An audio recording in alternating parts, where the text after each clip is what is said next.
peserta bedah buku pada malam hari ini sudah berjumlah di atas 10 orang ya. Artinya jumlah pesertanya sudah cukup banyak seperti itu. Nah, mari kita mulai acara pada malam hari ini. Bismillahirrahmanirrahim. Assalamualaikum warahmatullahi wabarakatuh. Waalaikumsalam warahmatullahi wabarakatuh. Alhamdulillahirabbil alamin. Wassalatu wassalamu ala asyrofil anbiya'i wal mursalin wa ala alihi wa sahbihi ajmain. Puja dan puji syukur marilah senantiasa kita panjatkan kepada Allah SWT atas karunia-Nya. Pada malam hari ini kita dimampukan untuk hadir serta salawat serta salam semoga selalu tercurah kepada Nabi Agung Muhammad SAW. Allahumma shalli alaihi. Semoga dalam kehidupan sehari-hari kita dimampukan untuk mengamalkan sunnah-sunnahnya, dan semoga di hari akhir nanti kita diakui sebagai golongannya dan mendapat syafaatnya. Amin amin ya rabbal alamin. Sebelum ini ya, kita lanjut ke sesi inti ya. Izinkan saya untuk membacakan beberapa step-step atau acara pada malam hari ini. Jadi yang pertama itu kita ada pembukaan, terus yang kedua nanti ada ini ya, tilawah Quran bersama-sama. Terus yang ketiga nanti ada pengantar dari penulis buku. Terus selanjutnya ada bedah buku dari para pembicara ya. Terus nanti ada sesi tanya jawab seperti itu. Dan yang terakhir adalah penutup. Nah, mari kawan-kawan kita melantunkan tasmiyah bersama-sama. Bismillahirrahmanirrahim. Dan mari kita juga lanjutkan dengan membaca Ummul Quran surat Al-Fatihah bersama-sama pula. A'udzubillahi minasyaitonirrajim. Bismillahirrahmanirrahim. Alhamdulillahirabbil alamin, arrahmanirrahim, maliki yaumiddin, iyyaka na'budu wa iyyaka nasta'in, ihdinas siratal mustaqim, siratal ladzina an'amta 'alaihim ghairil maghdubi 'alaihim waladdallin. Amin amin ya rabbal alamin. Jadi kawan-kawan, sebelum saya lanjut ke sesi selanjutnya, gimana kabar teman-teman semua, baik para pembicara maupun peserta maupun penulis, bagaimana kabarnya? Sehat semua? Alhamdulillah, baik. Alhamdulillah. Alhamdulillah, luar biasa. Oh, Akbar. Ya, alhamdulillah ya. Teman-teman pada sehat kayak gitu. Ya, mungkin kalaupun ada yang sakit, kita doakan bersama ya. Semoga sakitnya diangkat dan segera mendapat kesembuhan dari Allah SWT. Nah, jadi teman-teman, pada malam hari ini kita akan bedah buku bersama, bedah buku yang judulnya Pada Sebuah Prahtara Politik, Isi-isi Politik dan Gerakan, yang mana buku ini ditulis oleh beliau, ini ya, Mas Vicky Adi Nugroho. Nah, Mas Vicky Adi Nugroho, saya bacakan ini ya, sedikit biografinya. Jadi beliau itu orang asli Cilacap, terus lulusan dari kampus UNY, kemudian beliau ini ya telah berkecimpung di dunia penerbitan dan dunia buku cukup lama, sekitar 4 tahun. Dan beliau juga sudah menulis banyak buku. Dan buku yang berjudul Pada Sebuah Bahtera Politik adalah buku ke-7 beliau. Sangat luar biasa ya. Beliau adalah seorang penulis beneran kayak gitu. Buktinya ya bukunya sudah banyak yang diterbitkan seperti itu. Dan untuk buku ini itu saya sedikit memberikan gambaran kayak gitu buku ini seperti apa. Jadi buku ini itu ditujukan kepada kaum muda atau milenial, terkhusus lagi kepada para aktivis gerakan dakwah yang secara aktif maupun masif terlibat dan memperhatikan isu-isu dan dinamika politik, baik yang bersifat keindonesiaan maupun keislaman. Nah, sebelum nanti masuk ke ini ya, sesi pembicara, nah, maka saya persilakan kepada penulis, Mas Vicky Adi Nugroho, untuk memberikan pengantar. Kepada Mas Vicky, dipersilakan. Usman. Bismillahirrahmanirrahim. Assalamualaikum warahmatullahi wabarakatuh. Waalaikumsalam warahmatullahi wabarakatuh. Suaranya aman ya, Man? Enggak putus kayak pekan yang lalu itu. Aman, Mas? Aman ya. Saya pas ke buku kami at Crossroad itu masih ingat suaranya itu putus-putus ya. Atau mungkin karena malam minggu gitu kali ya. Jadi sinyal wifi-nya. Alhamdulillahirrabbilalamin, pada malam hari ini saya bisa berjumpa dengan ada Mas Abar Rohmat ya. Ini ternyata kami juga ya. Saya baru tahu gitu. Kemudian karena saya dulu juga di kami gitu ya. Jadi ternyata dari kami sama gitu. Terus ada Mbak Rini ya. Mbak Rini juga salam kenal ya. Saya juga baru kenal Mbak Rini. Dia di sini forum ini begitu ya. Sebelumnya juga kayaknya belum. Atau mungkin saya lupa, kayaknya belum gitu. Terus salam kenal, Kak. Terus ada nah kalau Fatan ini adik kelas, sebenarnya adik kelas saya di UNY ya. Bedanya kalau saya dulu fakultasnya seni gitu ya, bahasa, kalau Fatan ini ilmu sejarah ya. Jadi saya ucapkan terima kasih pada Abah Rohmat, kepada Mbak Tini, kepada Fatan, sehingga bisa pada malam hari ini alhamdulillah kita bisa berbincang menemani 13 orang ya. Saya yakini sebenarnya bedah buku kali ini akan banyak ya, seperti peserta buku sebelumnya kami at the Crossroad. Karena kalau buku kami at the Crossroad mungkin secara judul kan agak aneh, agak nyeleneh gitu ya, agak apa gitu, menarik mungkin ya. Nah, buku kali ini mungkin judulnya tidak menarik. Memang waktu nulis buku ini apa ya, saya tidak kepikiran untuk membuat buku yang menarik dan tidak terlalu berpikir waktu itu buku ini apa ya, tersebar banyak. Yang penting waktu itu yang saya pikirkan adalah saya bisa minimal sekali menyampaikan pesan ya kepada adik-adik, khususnya yang di bawah angkatan saya waktu itu, karena dulu saya merasa gitu ya, pernah terjebak dalam satu pemikiran yang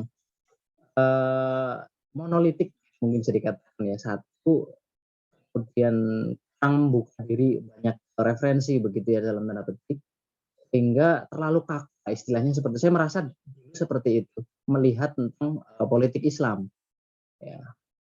Apalagi dulu saya sangat gandrung terhadap pemikiran-pemikiran Ikhwan waktu itu ya.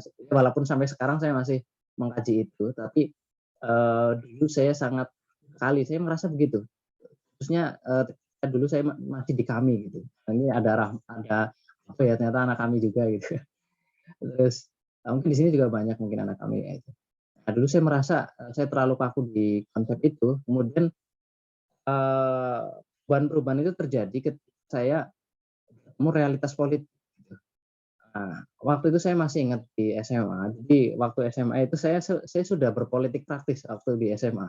Bukan politik OSIS bukan ya, tapi saya sudah berpolitik, mengurusi beberapa apa, mengamankan suara gitu. Itu kerjaan dari SMA. Saya masih ingat itu dulu.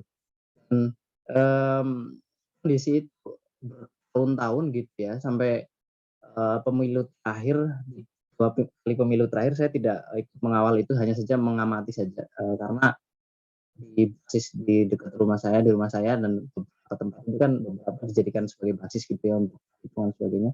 Saya tahu lah kondisi-kondisi itu, dan hampir beberapa kader dari partai Islam itu ya di tempat saya gitu, itu jarang sekali menang gitu.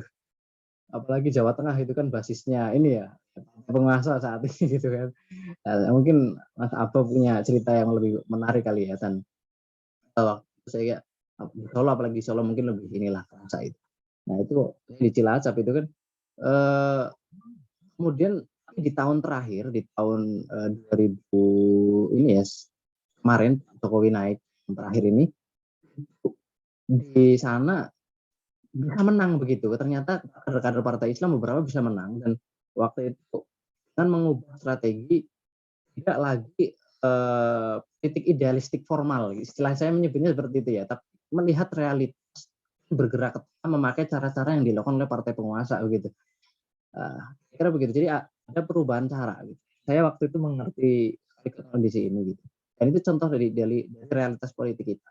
Kemudian yang berikutnya, saya memandang adik-adik saya di entah di komisariat, entah di kampus itu ternyata banyak yang berpikir seperti saya dulu ketika saya masih ngajar. Jadi terlalu idealistik begitu, tidak melihat realitasnya.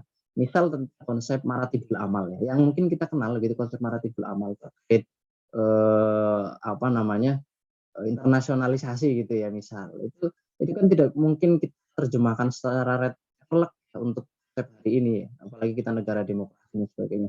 Nah, saya khawatir begitu. Nah, makanya saya tuliskan buku ini salah satunya begitu. Nah, terus apalagi banyak lah, nanti mungkin teman-teman Elis bisa membedah itu, dan saya kesan-kesan yang berbeda. Dan kalau misal nanti ada pendapat yang berbeda, nah, itu mungkin wajar gitu ya, karena buku ini memang sangat subjektif. Saya akui sendiri buku ini sangat subjektif, karena memang pemikiran pribadi saya, artinya pengalaman pemikiran kira-kira. Kalau misal nanti Mas Abba, Mbak Rini, Mas Fatan ada yang tidak setuju dengan isi buku itu, nggak masalah, dipaparkan saja, tidak masalah. Nah, barangkali itu bisa menjadi pikiran kita hari ini, dan kita bisa saling menghargai dengan perbedaan pendapat begitu. Buku itu juga mungkin ada beberapa kritik-kritik yang mungkin nanti teman-teman akan mendapatinya, wah ini tajam begitu kan. Nah ya, saya mohon maaf gitu jika ada pihak-pihak yang tersinggung. Jadi nanti kalau ada yang ingin diklarifikasi juga tidak masalah, insya Allah nanti bisa saya jawab begitu, mampu saya. Begitu saja mungkin Usman, semoga bermanfaat. Saya serahkan kepada panelis juga nanti setelah ini, semoga kita bisa banyak pikiran. Assalamualaikum warahmatullahi wabarakatuh. Waalaikumsalam warahmatullahi wabarakatuh. Oke, terima kasih Mas Vicky atas pengantarnya. Nah, setelah pengantar, kita akan masuk ke sesi inti ya. Dan mungkin ya para peserta yang hadir pada malam hari ini itu adalah orang-orang yang cinta dengan dunia perbukuan ya, atau mungkin juga orang-orang yang dia itu tertarik kayak gitu dengan tema buku ini tentang politik kayak gitu. Dan alhamdulillah pada malam hari ini kita akan dibersami dengan 3 panelis.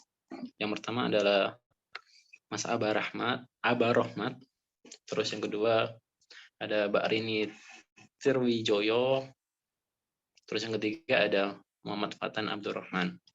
Nah, dari ketiga panelis ini mungkin nanti akan memberikan sudut pandangnya masing-masing ya terkait isi buku ini, dan tentunya mungkin juga memiliki pandangan yang agak berbeda kayak gitu. Dari 3 panelis ini mau siapa dulu atau ini saya urutkan? Bagaimana? Bapak Ibu panelis mau apa namanya? Monggo. Oh ya. Dari Oke. yang moderator aja. Ya. Mungkin ini ya, kita mulai dari Mas Abba Rohmat Nur Kholik. Nah, saya sedikit bacakan biografinya. Jadi beliau itu sekarang mahasiswa dan aktif di Kami Solo. Dan apabila kawan-kawan di sini ingin mengenal lebih dekat dengan beliau, dapat mengunjungi akun Instagramnya, yaitu @abba_nurkholik. Nah, kepada Mas Abar Rahmat, kami persilakan. Oke, baik. Bismillah. Assalamualaikum warahmatullahi wabarakatuh. Waalaikumsalam warahmatullahi wabarakatuh. Sebelumnya saya mengucapkan terima kasih ya, kepada Mas Vicky, Peneliti Gaza, dan juga teman-teman sudah memberikan waktu untuk saya ya, yang memang saya memandang forum ini sebenarnya juga untuk belajar dan juga berdiskusi. Siapa tahu saya juga bisa menerima banyak sudut pandang lah. Karena kalau jujur secara perjalanan intelektual saya ya, saya masih perlu banyak belajar. Nah, terutama ketika banyak di forum-forum di luar atau di kami gitu, dan juga di Solo yang mungkin saya belum menggali itu, terutama mengenai politik Islam itu sendiri gitu. Sebenarnya kalau dibilang Mas Vicky tadi ya dalam sambutan ya, bukunya kurang menarik, saya juga sepakat sih Mas. Tapi ya karena memang saya baru membaca ya 4 bukunya jenengan itu. Ya kalau punyanya 3 itu. Selain Kerja Semangat Dakwah, yang pas saya baca waktu Futur itu, ya salah satunya buku ini. Yang akhirnya buku ini tuh mengingatkan saya kepada dulu gitu loh. Bagaimana di teman-teman di ONS, terutama di kami, dan juga di teman-teman BEM ya. Karena dulu saya selain kami juga aktifnya di BEM tuh, kita tuh punya apa yang dinamakan istilah puber politik. Yang memang puber politik itu ditujukan kepada banyak elemen itu. Salah satunya kalau anak Islam atau anak LDK itu pasti IM bacanya dan lain-lain. Kalau anak kiri itu tahu sendiri Tan Malaka, Karl Marx dan kawan-kawannya pun dan lain-lain itu banyak sekali ya. Memang kita sering sindirannya adalah puber politik, tapi dari sindiran itu akhirnya kita bisa melihat sudut pandang lain itu antara gerakan. Tapi memang secara kekurangannya memang dalam sudut pandang politik Islami yang atau gerakan Islam ini yang kurang itu. Karena memang sejak awal di BEM pertemuan banyak gerakan itu. Tapi ketika mulai akhir urusan atau semakin lama di kampus akhirnya lebih ternyata di Solo terus sendiri atau bahkan di Indonesia politik terutama politik Islam itu nggak hitam dan putih ya. Hitam dan putih. Saya ingat dulu zamannya 2000 berapa ya 14 saya masih SMA itu. Saya tuh mengikuti tulisannya Pak Jonru di Facebook. Ya. Saya melihatnya wah ini bagus banget ya. Sebuah kemarin saya share dan lain-lain. Pun ketika saya masuk kuliah pun masih, tapi beberapa tokoh, terutama tokoh yang bisa dibilang kubunya yang situlah, teman-teman tahu ya, nggak perlu saya kasih tahu siapa. Gitu. Tapi semakin berkembang kita, semakin lingkungan kita bertambah, pertemanan dan lain. Akhirnya saya melihat, ya ternyata Islam atau politik Islam, gerakan Islam itu nggak hitam putih. Gitu. Bahkan di beberapa bab ini, bab yang ada di bukunya sedikit menyentil saya gitu. Nah, seperti tadi, bahkan di pengantarnya saja sudah, saya tuh ternyata dulu gitu. Nah, banyak baca karya-karya Imam Hasan al-Banna atau Said Qutb, nah ini yang Said Qutb yang agak mempengaruhi saya, terutama di buku Arafah ya. Arafah itu ada di Ngeruki ya teman-teman semuanya kalau tahu Ustadz Abu Bakar Bashir itu, asalnya di situ dan ada namanya tuh buku Arafah ya. Saya baca buku Malam fi At-Thariq ya.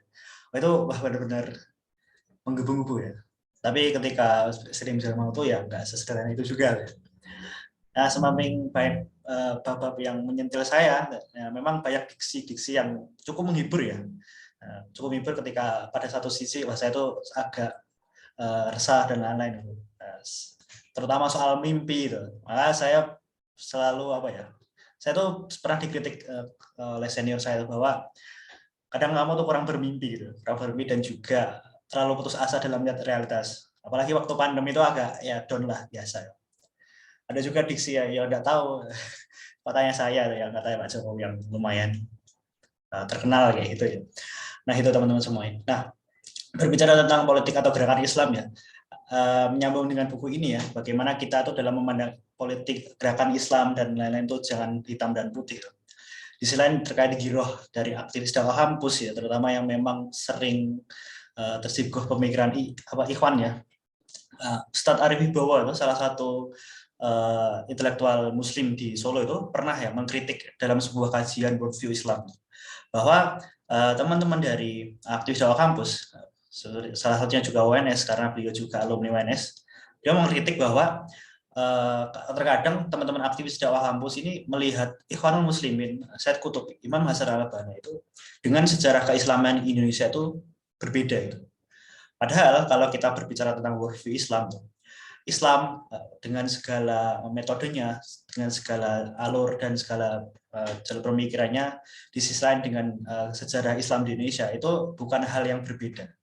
Tapi dua hal yang perlu kita satukan, dan akhirnya teman-teman aktivis dakwah kampus itu tidak kaget atau tidak gumun itu, atau tidak lupa terhadap realitas yang ada di negara Indonesia. Nah, karena memang zamannya beliau dulu, bahkan beliau memandang sekarang tuh masih sama gitu. Teman-teman DK itu pasti memandang IM atau Ikhwan Said Kutub itu terlalu dalam dan kurang baca pemikiran gerakan Islam di Indonesia, contohnya Masyumi atau Buya Hamka atau yang lain-lain. Tanpa menegasikan dari pemikiran IM ya, bukan ya, Ikhwan ya. Bukan sama sekali, tapi bagaimana seorang muslim negarawan ya, seorang muslim negarawan kalau tentu kami itu, ya bagaimana bisa menyatukan dua sisi itu yang akhirnya bisa membuat sebuah solusi atau sebuah gerakan ya, yang benar-benar memberikan Islam yang rahmatan lil alamin gitu, atau sesuatu Islam yang memang dicita-citakan gitu, oleh kita semuanya itu. Maka kita tidak bisa untuk melepaskan itu. Dan kalau bahkan Ustadz Arif bilang bahwa aktivis dakwah kampus terutama di UNS bacanya IM dan Said Kutub dan kawan-kawan, sejak pandemi ini bahkan ya nggak semua juga baca gitu. Bahkan kalau ingat kalau di kami ada namanya indeks jadi diri kader atau sertifikasi itu, banyak yang mungkin nggak baca risalah pergerakan atau buku-buku lainnya itu. Terlebih lagi apalagi tokoh-tokoh yang lain, walaupun memang satu dua orang itu membacanya. Contoh ya Muhammad Natsir atau Pak Cokro dan lain-lain. Maka khasanah pemikiran Islam itu, terutama di Indonesia tuh banyak sekali dan bisa memberikan sebuah inspirasi buat kita semuanya. Contohnya dalam segi sastra ini apa yang dicontohkan Ustadz Arif bahwa ketika beliau dulu membaca tafsir Al-Azhar dan lain-lain, ternyata banyak sekali hikmah-hikmah. Apalagi bagaimana kita sebagai seorang Muslim yang memang banyak diturunkan di buku-bukunya gitu, yang itu menjadi sebuah inspirasi kita untuk gerakan Islam. Kita punya lagi seorang tokoh muslim negarawan gitu ya. Versi beliau memandang ada Pak Muhammad Natsir itu yang memang dalam pengalaman keislaman, pengalaman pergerakan Islam dan politik, dia lebih jauh yang dibahas juga di buku ini bahwa ya Indonesia dan Mesir itu, Indonesia lebih bisa dibilang lebih dewasa ya, dalam sebuah kalimat ya kalau nggak salah, lebih dewasa dalam menjalankan politik Islam itu sendiri. Bagaimana kalau kita mengingat Masyumi ya, Masyumi dengan banyak sekali elemen-elemen Islam yang harapannya memang tugas kita sebagai seorang Muslim, pemuda, gerakan Islam pemuda, dan juga gerakan organisasi ormas Islam yang sudah settle sendiri itu, ya bagaimana bisa menyatukan gerakan. Ya memang kalau saya melihat di Solo sendiri, antara gerakan ormas yang sudah settle dan juga gerakan mahasiswa itu kadang nggak ada titik temunya. Atau bahkan nggak pernah ketemu. Nah ini yang menjadi sebuah permasalahan. Maka pelajaran dari Partai Masyumi ini yang harapannya bisa kita gali kembali, dan juga gerakan-gerakan Islam lainnya itu. Yang memang kalau kita di kami namanya aja kesatuan. Divisi nomor 5-nya juga kita bekerja sama dengan elemen untuk mewujudkan Indonesia yang baik ya, seperti itu. Nah ini yang kadang kita lupa, dan akhirnya spektrum pemikiran yang terlalu eksklusif yang menurut saya dan juga beberapa kawan ketika saya baca ini dan saya diskusi ya di warung kopi Wadrop itu, ternyata benar juga loh ya, kita tuh kadang nggak benar-benar bisa melihat sebuah realitas sebuah masalah, terutama di Solo yang banyak konflik sendiri. Kita melakukan pendekatan dengan teori-teori yang kita pelajari selama ini, ternyata bisa, tapi akhirnya ada sisi-sisi eksklusifnya. Ini banyak sekali menjangkiti di aktivis dakwah kampus. Yang ini harapannya kita bisa lebih dewasa lagi, kita bisa lebih untuk menggali pemikiran dunia Islam, dan juga kita juga melakukan kerjasama antar elemen gerakan ini, agar supaya kita tidak gerakan-gerakan kita bisa lebih mentijah lagi atau lebih bisa produktif lagi, dan tidak dibohongi atau tidak kalau bahasa Jawa pelopodo lah, pelopodo itu dihapusi lah ya, dibohongi lah, intinya gitu kalau teman-teman di Solo itu bilangnya pelopodo. Nah kita perlu sadar, dan ya tadi politik itu nggak hitam dan putih, ini kafir ini enggak, ini apa ya, ini salah atau enggak, fikihnya salah. Di Solo tuh masih seperti itu ya. Jadi pembahasan fikih atau perbedaan akidah atau pemikiran apapun itu masih ketika ada di Solo sedikit pun masih ada. Dan Solo memiliki sejarah seperti itu yang panjang sekali. Baik dari dulu kemunculan dari MTA atau Nahdlatul Ulama, yang baru ini ada dulu penembakan oleh Densus 88 atau Ustadz Abu Bakar Ba'asyir, dan masih banyak lagi. Bahkan di Solo tuh kalau saya bilang gerakan Islam yang paling heterogen kalau saya pribadi ya. Jadi mohon bisa mungkin ada pendapat berbeda. Tapi kalau saya melihat Solo tuh lebih heterogen. Dari yang kanan ada, yang kiri ada, bahkan yang jihad ada, yang Syiah juga ada. Nah, ini yang menjadi penting. Di sisi lain di gerakan mahasiswa pun juga sama itu. Maka salah satu bab ya, saya lupa bab yang mana yang terkait pembahasan gadget ya. Yang akhirnya ketika di masa pandemi ini kita bisa dibilang lebih fokus ke gadget dan agenda kaderisasi kita mulai menurun, komunikasi yang menurun. Akhirnya kita abai terhadap permasalahan. Dan bagaimana di sekarang ya, kalau saya di teman-teman kampus memandang bahwa ini adalah masa-masa krisis di alur pengkaderan di gerakan-gerakan Islam, nggak cuma di kami atau di manapun sama itu. Maka bagaimana kita bisa kembali lagi menyatukan. Yang paling utama adalah bagaimana kita bisa membentuk keresahan dan juga membentuk kepahamannya dengan cara apapun. Karena permasalahannya ini banyak sekali dan kita perlu untuk segera bergerak. Karena kita nggak bisa untuk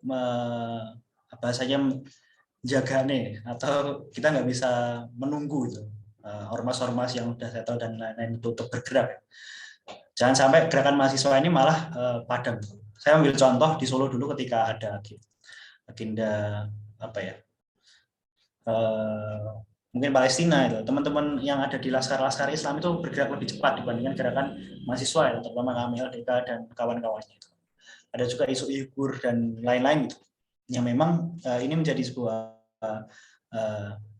warning ya buat gerakan mahasiswa ya, yang memang dulu yang salah satunya di Solo lebih aktif dan lain mulai menurun itu. Bahkan antara gerakan yang mungkin memiliki latar belakang pemikiran yang sama. Saya ambil contoh dulu ketika kalau teman-teman tahu di pusat di Jakarta itu ada namanya Aliansi Cerahkan Negeri. Aliansi Cerahkan Negeri itu fokusnya memang ke RUU PKS dan isu-isu moral perempuan, feminis dan lain-lain.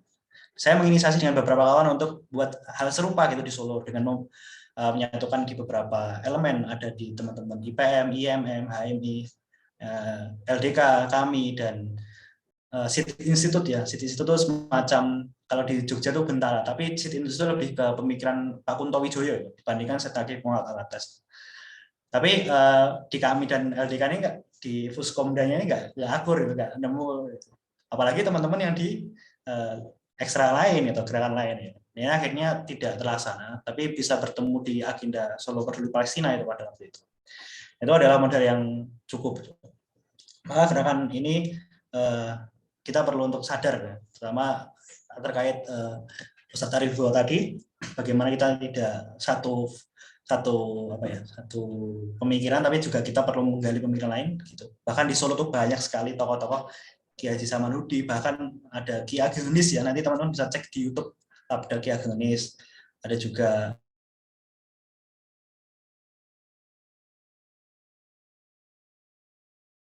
baru tahun-tahun ini ketika pandemi saya coba nyari-nyari dan nyari referensi, ternyata ada loh. Nah, nyambung juga dengan ada apa yang disinggung Mas Vicky tadi ya, terkait kemenangan dan lain-lain. Nah, ini yang menjadi sebagai warning juga, terutama gerakan Islam.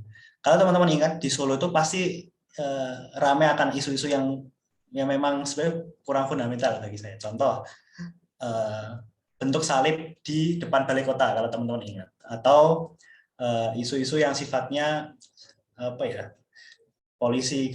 isu-isu polisi, isu-isu kristenisasi dan lain-lain. Biasanya memang lasar-lasar itu demo di Bundaran Geladak namanya, atau selama Triadi, Bundaran Geladak, demo dan lain-lain. Tapi setelah itu ya udah nggak ada lain.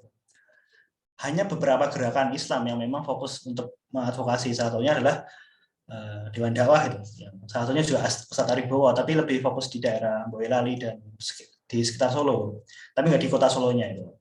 Bahkan kalau di dekat kampus juga ada beberapa gerakan kristenisasi dan lain-lain yang memang nyambung juga di salah satu bab yang mengenai preman yang dikasih makan, bagaimana penjagaannya dan lain-lain. Yang itu juga bekerja sama dengan salah satu partai penguasa gitu. Bagaimana orang-orang kecil ini dikasih biaya hidup dan lain-lain terus dimong. Tapi ketika ada agenda itu digerakkan yang mudah. Ya memang realitasnya juga kayak gitu. Dan memang jarang ditemukan orang-orang atau gerakan-gerakan Islam yang hadir di situ. Ya ada tapi nggak banyak. Bahkan di dekat kampus pun. Maka memang Ustadz Aribowo memang salah satu yang apa ya?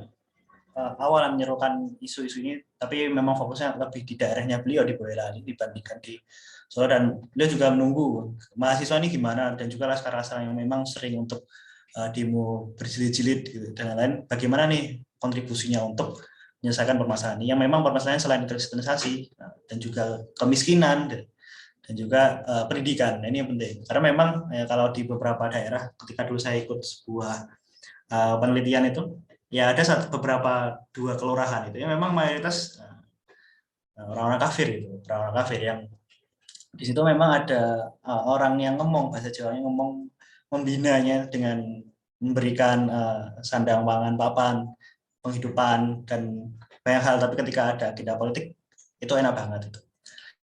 Maka akhirnya kita perlu untuk terbuka kembali, dan buku di esai-esai yang ada di buku ini cukup untuk memberikan refleksi yang akhirnya juga coba saya diskusikan dengan beberapa kawan. Memang kita perlu untuk kembali lagi memaknai Islaman ke Indonesia agar permasalahan-permasalahan ini bisa kita memiliki andil di situ. Bahkan saya juga ketika saya ngomong di sini pun juga belum tentu saya melakukan sebuah perubahan, enggak. Ya walaupun sedikit-sedikit. Dan salah satu ikhtiar dulu itu ketika beberapa saya mendirikan Aliansi Cerahkan dari Sabtu Solo itu adalah berkomunikasi dengan gerakan ormas-ormas yang sifatnya lebih settle itu, lebih settle dan lebih kuat lah pengaruhnya. Agar gerakan pemuda Islam dan juga ormas-ormas ini bisa ketemu, karena memang jarang sekali. Misalnya memang dari mahasiswa juga sedang silaturahmi dan akhirnya nggak ada ketemu. Bahkan sesederhana isu Palestina aja kita berbeda front aksi itu. Jadi memang mahasiswa tuh pengennya tuh nggak menunjukkan ke Islam apa ya, nggak atribut keislaman lah, nggak ada bendera tauhid atau bahkan pengen bajunya tuh kasual gitu, pengennya gitu. Tapi nilai juga kemanusiaan karena memang elemen pada waktu itu lebih umum. Nah, di sini memang gerakan yang lain ya sama menidati Islam. Tapi memang nilai yang dibawakan sama. Yang memang pada waktu di malam hari ketika sebelum aksi nggak ada titik temu dan akhirnya kita aksi masing-masing harinya sama di hari Jumat. Gitu. Ini memang komunikasi ya, komunikasi. Bahkan untuk internal diri kita sendiri sebagai gerakan mahasiswa pemuda Islam gitu, dan memandang sebuah gerakan muda isu politik Islam dan lain-lain. Juga bagaimana komunikasi kita dalam upaya untuk ya benar-benar menciptakan Islam yang rahmatin alamin dan Islam yang ukhuwah yang kuat benar-benar. Mungkin itu aja dari saya. Nanti monggo bisa dilanjutkan Bang Sain, dan barangkali kalau kita bisa diskusi dilanjutkan. Sekian dari saya kembalikan ke moderator. Terima kasih Mas Aba Rohmat ya telah memberikan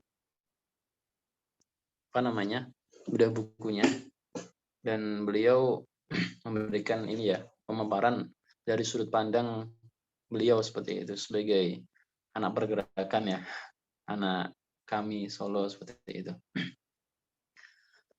Dan kita lanjutkan ya ke kawan-kawan. Kita lanjut ke panelis kedua. Nah, panelis kedua ini bernama Mbak Rini Tirtowijoyo.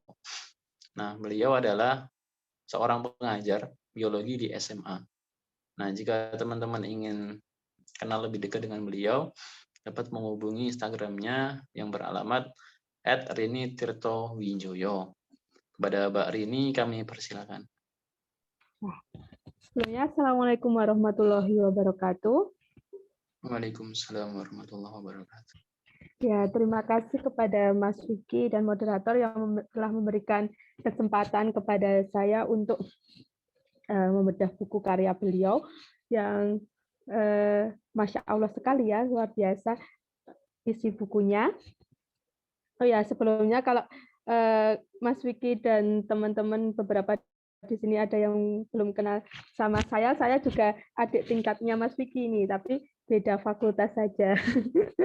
Saya dari jurusan Pendidikan Biologi UNY angkatan 2014 ya. Kalau yang di sini yang mungkin sudah kenal sama saya ini Mas Fatan. Ya, pernah satu organisasi sama Mas Fatan di CES Jogja. Walaupun saat itu saya ini ya cuman sebentar gitu. Ya. Kemudian kenapa saya ini suka dengan buku-buku yang berbau politik dan gerakan gitu ya. Karena dulu saya juga merupakan ini alumni penerima manfaat beasiswa aktivis Nusantara. Jadi di beasiswa aktivis Nusantara dari Dompet Duafa juga salah satunya ini ya seperti ada ayo tingkatkan pemahaman dengan banyak membaca buku, ada ini apa targetan buku yang harus dibaca. Jadi sampai sekarang tertanam masih suka baca buku-buku seperti itu. Oke.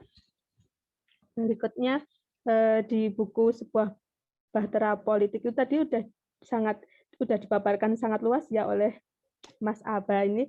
Saya hanya sedikit saja lebih ke fisik bukunya dan juga isi bukunya seperti itu. Nah, untuk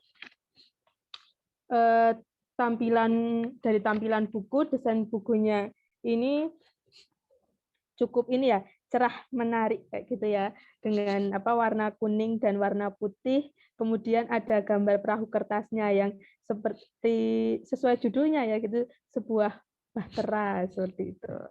Jadi ketika pembaca melihat sampul bukunya langsung ini relate sama judul bukunya seperti itu. Kemudian dari isi bukunya bernuansa ini hitam dan krem seperti ini ya, buku-buku pada umumnya menggunakan kertas Storenso gitu, jadi tidak terlalu terang nyala seperti kertas HVS gitu, jadi lebih enak dibaca seperti itu.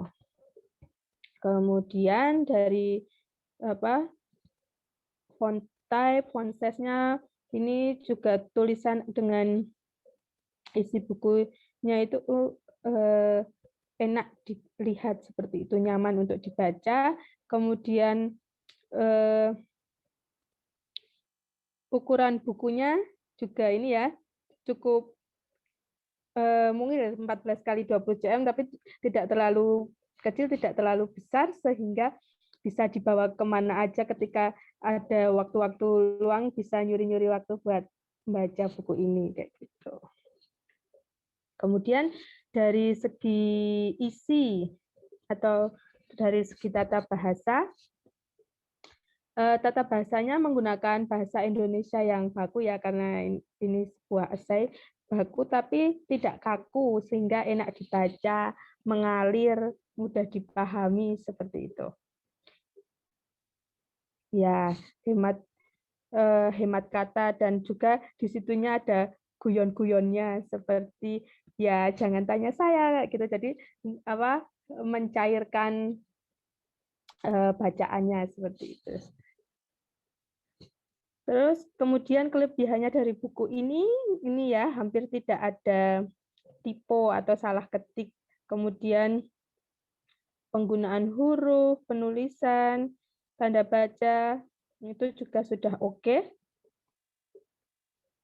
Kemudian ini ya, Mas, kalau ini kan bukunya memang benar ya untuk ditujukan kepada kaum muda dan sebagian besar ini gerakan mahasiswa yang berkecimpung di aktivis gerakan Islam di kampus kayak gitu ya. Jadinya mungkin maksudnya penulis semua pembacanya sudah paham dengan beberapa istilah-istilah asing seperti istilah bahasa Arab kayak gitu. Jadi nggak diberi penjelasan kata oleh penulisnya, tapi kan untuk beberapa pembaca yang awam mungkin atau yang baru masuk ke dunia gerakan Islam masih bingung ini apa ya isinya seperti itu. Tapi beberapa sudah ada, cuman beberapa aja yang belum ada penjelasannya seperti itu. Kemudian dari segi gaya penulisan tadi udah ya. Kemudian substansinya sangat menarik ya, karena isinya itu aktual dan kontekstual gitu, sesuai dengan kondisi politik Indonesia dan gerakan Islam saat ini, sehingga sangat relevan untuk dibaca, terutama ini teman-teman muda baik yang baru saja bergabung di gerakan Islam maupun yang sudah lama berkecimpung di ini gerakan Islam seperti itu.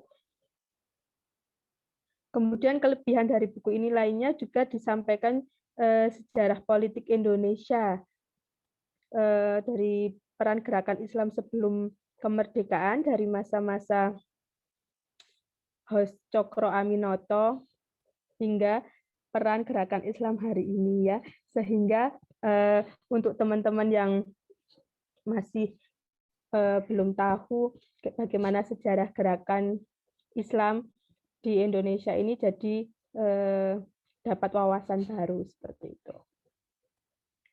Menurut saya buku ini sangat penting banget dibaca karena memberikan pendidikan politik dan gerakan Islam yang berimbang, sehingga ketika teman-teman bergerak di dunia gerakan Islam itu nggak terlalu kaku, sama seperti yang tadi disampaikan penulis ya Mas Iki, nggak terlalu kanan, nggak ini, tapi juga nggak kiri ataupun nggak abai, tapi juga realistis dengan keadaan yang ada di lapangan seperti itu, bisa fleksibel. Nah, kemudian juga tujuannya buat teman-teman yang baca buku ini bisa turut ambil peran berpartisipasi dalam bahtera politik Indonesia dan gerakan ini Islam tidak apatis gitu ya. Minimal tahulah apa yang terjadi dengan kondisi politik Indonesia saat ini, kondisi gerakan dakwah Islam saat ini kayak gitu, sehingga bisa mengambil peran sesuai kemampuan dan latar belakang teman-teman gitu. Kemudian kalau kelebihannya banyak banget tadi yang sudah saya sampaikan. Kalau untuk kekurangannya ini ya Mas hampir nggak ada ya, udah perfect sekali. Jadi saya nostalgia dunia waktu dulu masih aktif di kampus, beraktivitas di berbagai organisasi gitu, jadi nostalgia lagi, mengingatkan oh iya jangan sampai terlena walaupun sekarang udah nggak di kampus, tetap ambil peran sesuai bidang saya seperti itu. Terus ini saja sih Mas, kalau tambahannya catatan dari saya mungkin itu tadi yang diberikan penjelasan beberapa istilah-istilah asing, dan juga diberikan di belakang buku diberikan daftar pustaka. Tadi saya nyari-nyari daftar pustaka ini belum menemukan, karena bukunya ini sangat bagus ya. Nanti mungkin dari membaca buku Bahtera Politik ini ada daftar pustakanya, nanti teman-teman yang masih penasaran, masih belum puas dengan apa isi bukunya, ingin menggali lebih dalam, bisa membaca lebih jauh dari daftar buku yang ada di daftar pustaka. Oke teman-teman, sekian dari saya. Mohon maaf apabila ada kesalahan atau kekurangan, saya kembalikan kepada moderator. Terima kasih Mbak Arini Tirtowijoyo atas reviewnya. Jadi selain membedah isi bukunya ya, beliau ternyata memberikan pemaparan terkait kelebihan dan kekurangan dari buku ini. Masya Allah. Nah, kita lanjutkan ya teman-teman ke panelis ketiga. Jadi panelis ketiga ini bernama Mas Fatan. Nama lengkapnya Muhammad Fatan Abdurrahman. Nah, beliau sekarang aktivitasnya sebagai guru sejarah, dan apabila kawan-kawan ingin lebih dekat dengan beliau, dapat mengakses Instagram dengan alamat @fatan_ahtaf. Nah, kepada Mas Fatan, kami persilakan. Bismillahirrahmanirrahim. Assalamualaikum warahmatullahi wabarakatuh. Suara saya jelas ya, Mas Usman? Jelas, Mas. Oh ya. Ya, alhamdulillahirrahmanirrahim, pada malam hari ini kita bisa berkumpul. Sebelumnya saya ucapkan terima kasih banyak atas waktunya dari Mas Vicky dan kesempatannya dari Mas Vicky telah ini suatu kehormatan saya diminta untuk membedah buku yang ditulis oleh Mas Vicky kayak gitu ya. Karena bagi saya pribadi saya orangnya sedikit ambisius gitu ya. Mas Vicky itu adalah salah satu kakak tingkat saya atau senior saya di kampus yang ingin saya balap ya, capaian-capaiannya. Tapi sampai sekarang masih belum bisa saya balap kayak gitu. Karena Mas Vicky sangat produktif dalam menulis buku, sementara saya sama sekali belum ada karya untuk buku kayak gitu ya. Nah, seperti itu. Ya, jadi mungkin hari ini entah ya apakah apa yang saya sampaikan nanti adalah suatu bentuk membedah buku atau tidak. Ya, saya intinya hanya ya ingin berkomentar saja setelah saya membaca buku ini. Pertama, saya ingin menyampaikan terkait ini apa yang saya lihat ketika saya pertama kali melihat iklan dari buku ini. Ada 2 unit yang saya lihat. Pertama, unit Mas Vicky sebagai individu, dan kemudian momentum buku ini hadir. Pertama adalah saya melihat sosok Mas Vicky yang memang saya itu paling menunggu Mas Vicky menulis, bukan berbicara. Gitu, Mas Vicky itu kalau menulis itu apa ya bahasanya? Dalam tanda kutip nyebelin. Gitu. Itu yang saya suka gitu. Itu yang saya sering tunggu-tunggu esainya gitu dan seterusnya gitu. Tapi kalau misalnya beliau sedang berbicara itu sangat terlihat halus, tenang, dingin gitu. Berbeda ketika beliau menulis gitu. Jadi pertama jadi satu faktor yang mendorong saya untuk kemudian tertarik dengan buku ini juga tidak terlepas dari sosok Mas Vicky yang menulisnya. Kemudian yang kedua adalah momentum buku ini terbitnya. Saya masih ingat sekali, Mas. Ini bukan bermaksud untuk apa ya istilahnya membuka apa ya bahasa ya, membuka cerita masa lalu kemarin gitu ya, terkait ada semacam apa gimana ya Mas ceritanya? Yang kasus buku itu, yang buku apa strategi dakwah kultural itu, ya itu. Kalau tidak salah buku ini terbit momentumnya tidak jauh dari itu gitu ya.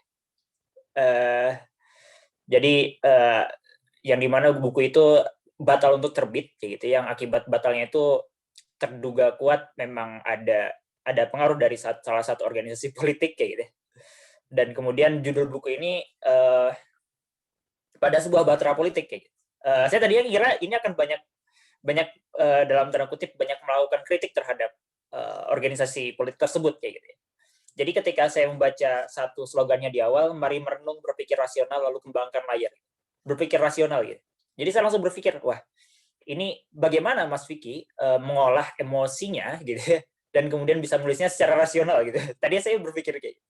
Tapi setelah saya baca, saya kagum gitu. Maksudnya ini benar-benar cara pandang yang menurut saya sangat fair dan adil gitu dalam melihat realitas politik dan juga institusi tersebut yang terlibat dalam realitas tersebut. Dan sama sekali tidak diangkat kasus tersebut. Sampai saya baca kayak gitu.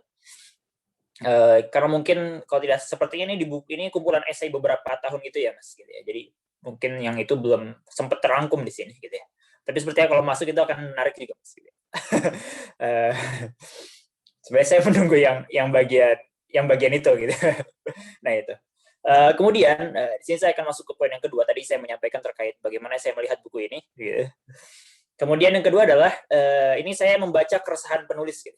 Keresahan dari Mas Vicky gitu. Ini mungkin disampaikan oleh Mas Vicky di bagian bab awal untuk kaum muda gitu.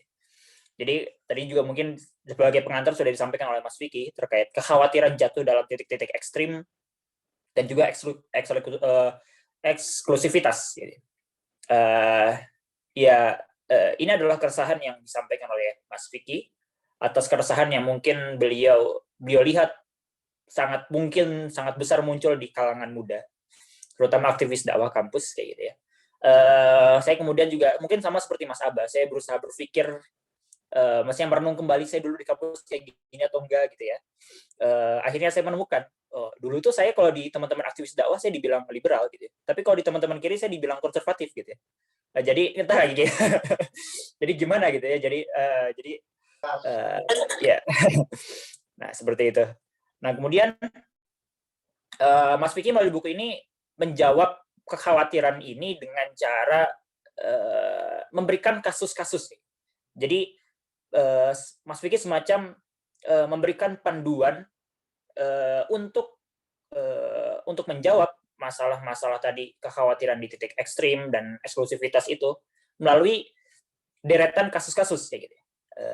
Jadi di sini pembaca itu akan diminta untuk kemudian langsung berhadapan dengan kasus, bagaimana cara pandang kita seharusnya terhadap kasus-kasus tersebut kayak gitu ya, dan seterusnya gitu ya. Mungkin ini akan sangat cocok gitu ya untuk teman-teman aktivis dakwah yang mungkin baru kayak gitu dan seterusnya, karena langsung real gitu, langsung jelas gitu realitasnya gitu. Jadi ini dan tadi mungkin juga sudah disampaikan oleh Mbak Rini, ini bahasanya sangat mudah sekali, sangat enak lah untuk teman-teman aktivis dakwah gitu. Jadi saya kalau misalnya masih di kampus, mungkin saya akan mengusulkan ini sebagai salah satu buku pengantar politik buat aktivis dakwah kayak gitu. Ya, karena ini bisa sangat membantu gitu ya. Gitu. Nah, kemudian saya izin untuk mungkin berkomentar di dalam beberapa tema menarik gitu ya. Jadi Mantuba ya, masuk di IJDK juga ya, list buku IJDK gitu. Ya, gitu. Beberapa tema menarik di sini mungkin pertama adalah terkait politik identitas. Jadi entah memang Mas Vicky ini judul-judulnya memang sengaja diurutkan atau memang tidak saja, saya tidak tahu, tapi politik identitas ditaruh paling depan. Menurut saya ini ada kita perlu memaknai sesuatu dari ini kayak gitu. Karena politik identitas itu adalah salah satu isu utama dari kelompok menengah atau kelompok muda Muslim gitu. Makanya kan kalau misalnya di kalau di kampus atau di anak-anak SMA itu kan ramai yang namanya pemuda hijrah, yang hijrah kayak gitu, itu kan identitas ya, pencarian jati diri, itu masa-masanya pencarian jati diri. Jadi sebenarnya politik identitas itu adalah isu besar kayak gitu yang harus terjawab kayak gitu. Dan sebenarnya aktivis dakwah, lembaga dakwah atau teman-teman kami dan seterusnya itu dia sudah sangat siap, mereka ini sudah sangat siap dengan isu politik identitas itu. Dan makanya kita alhamdulillah mungkin insya Allah UNS, UNY rekrutmen atas pemuda-pemuda hijrah yang kayak gini cukup banyak gitu ya, yang diambil dari bangsa ini gitu ya. Nah itu. Tetapi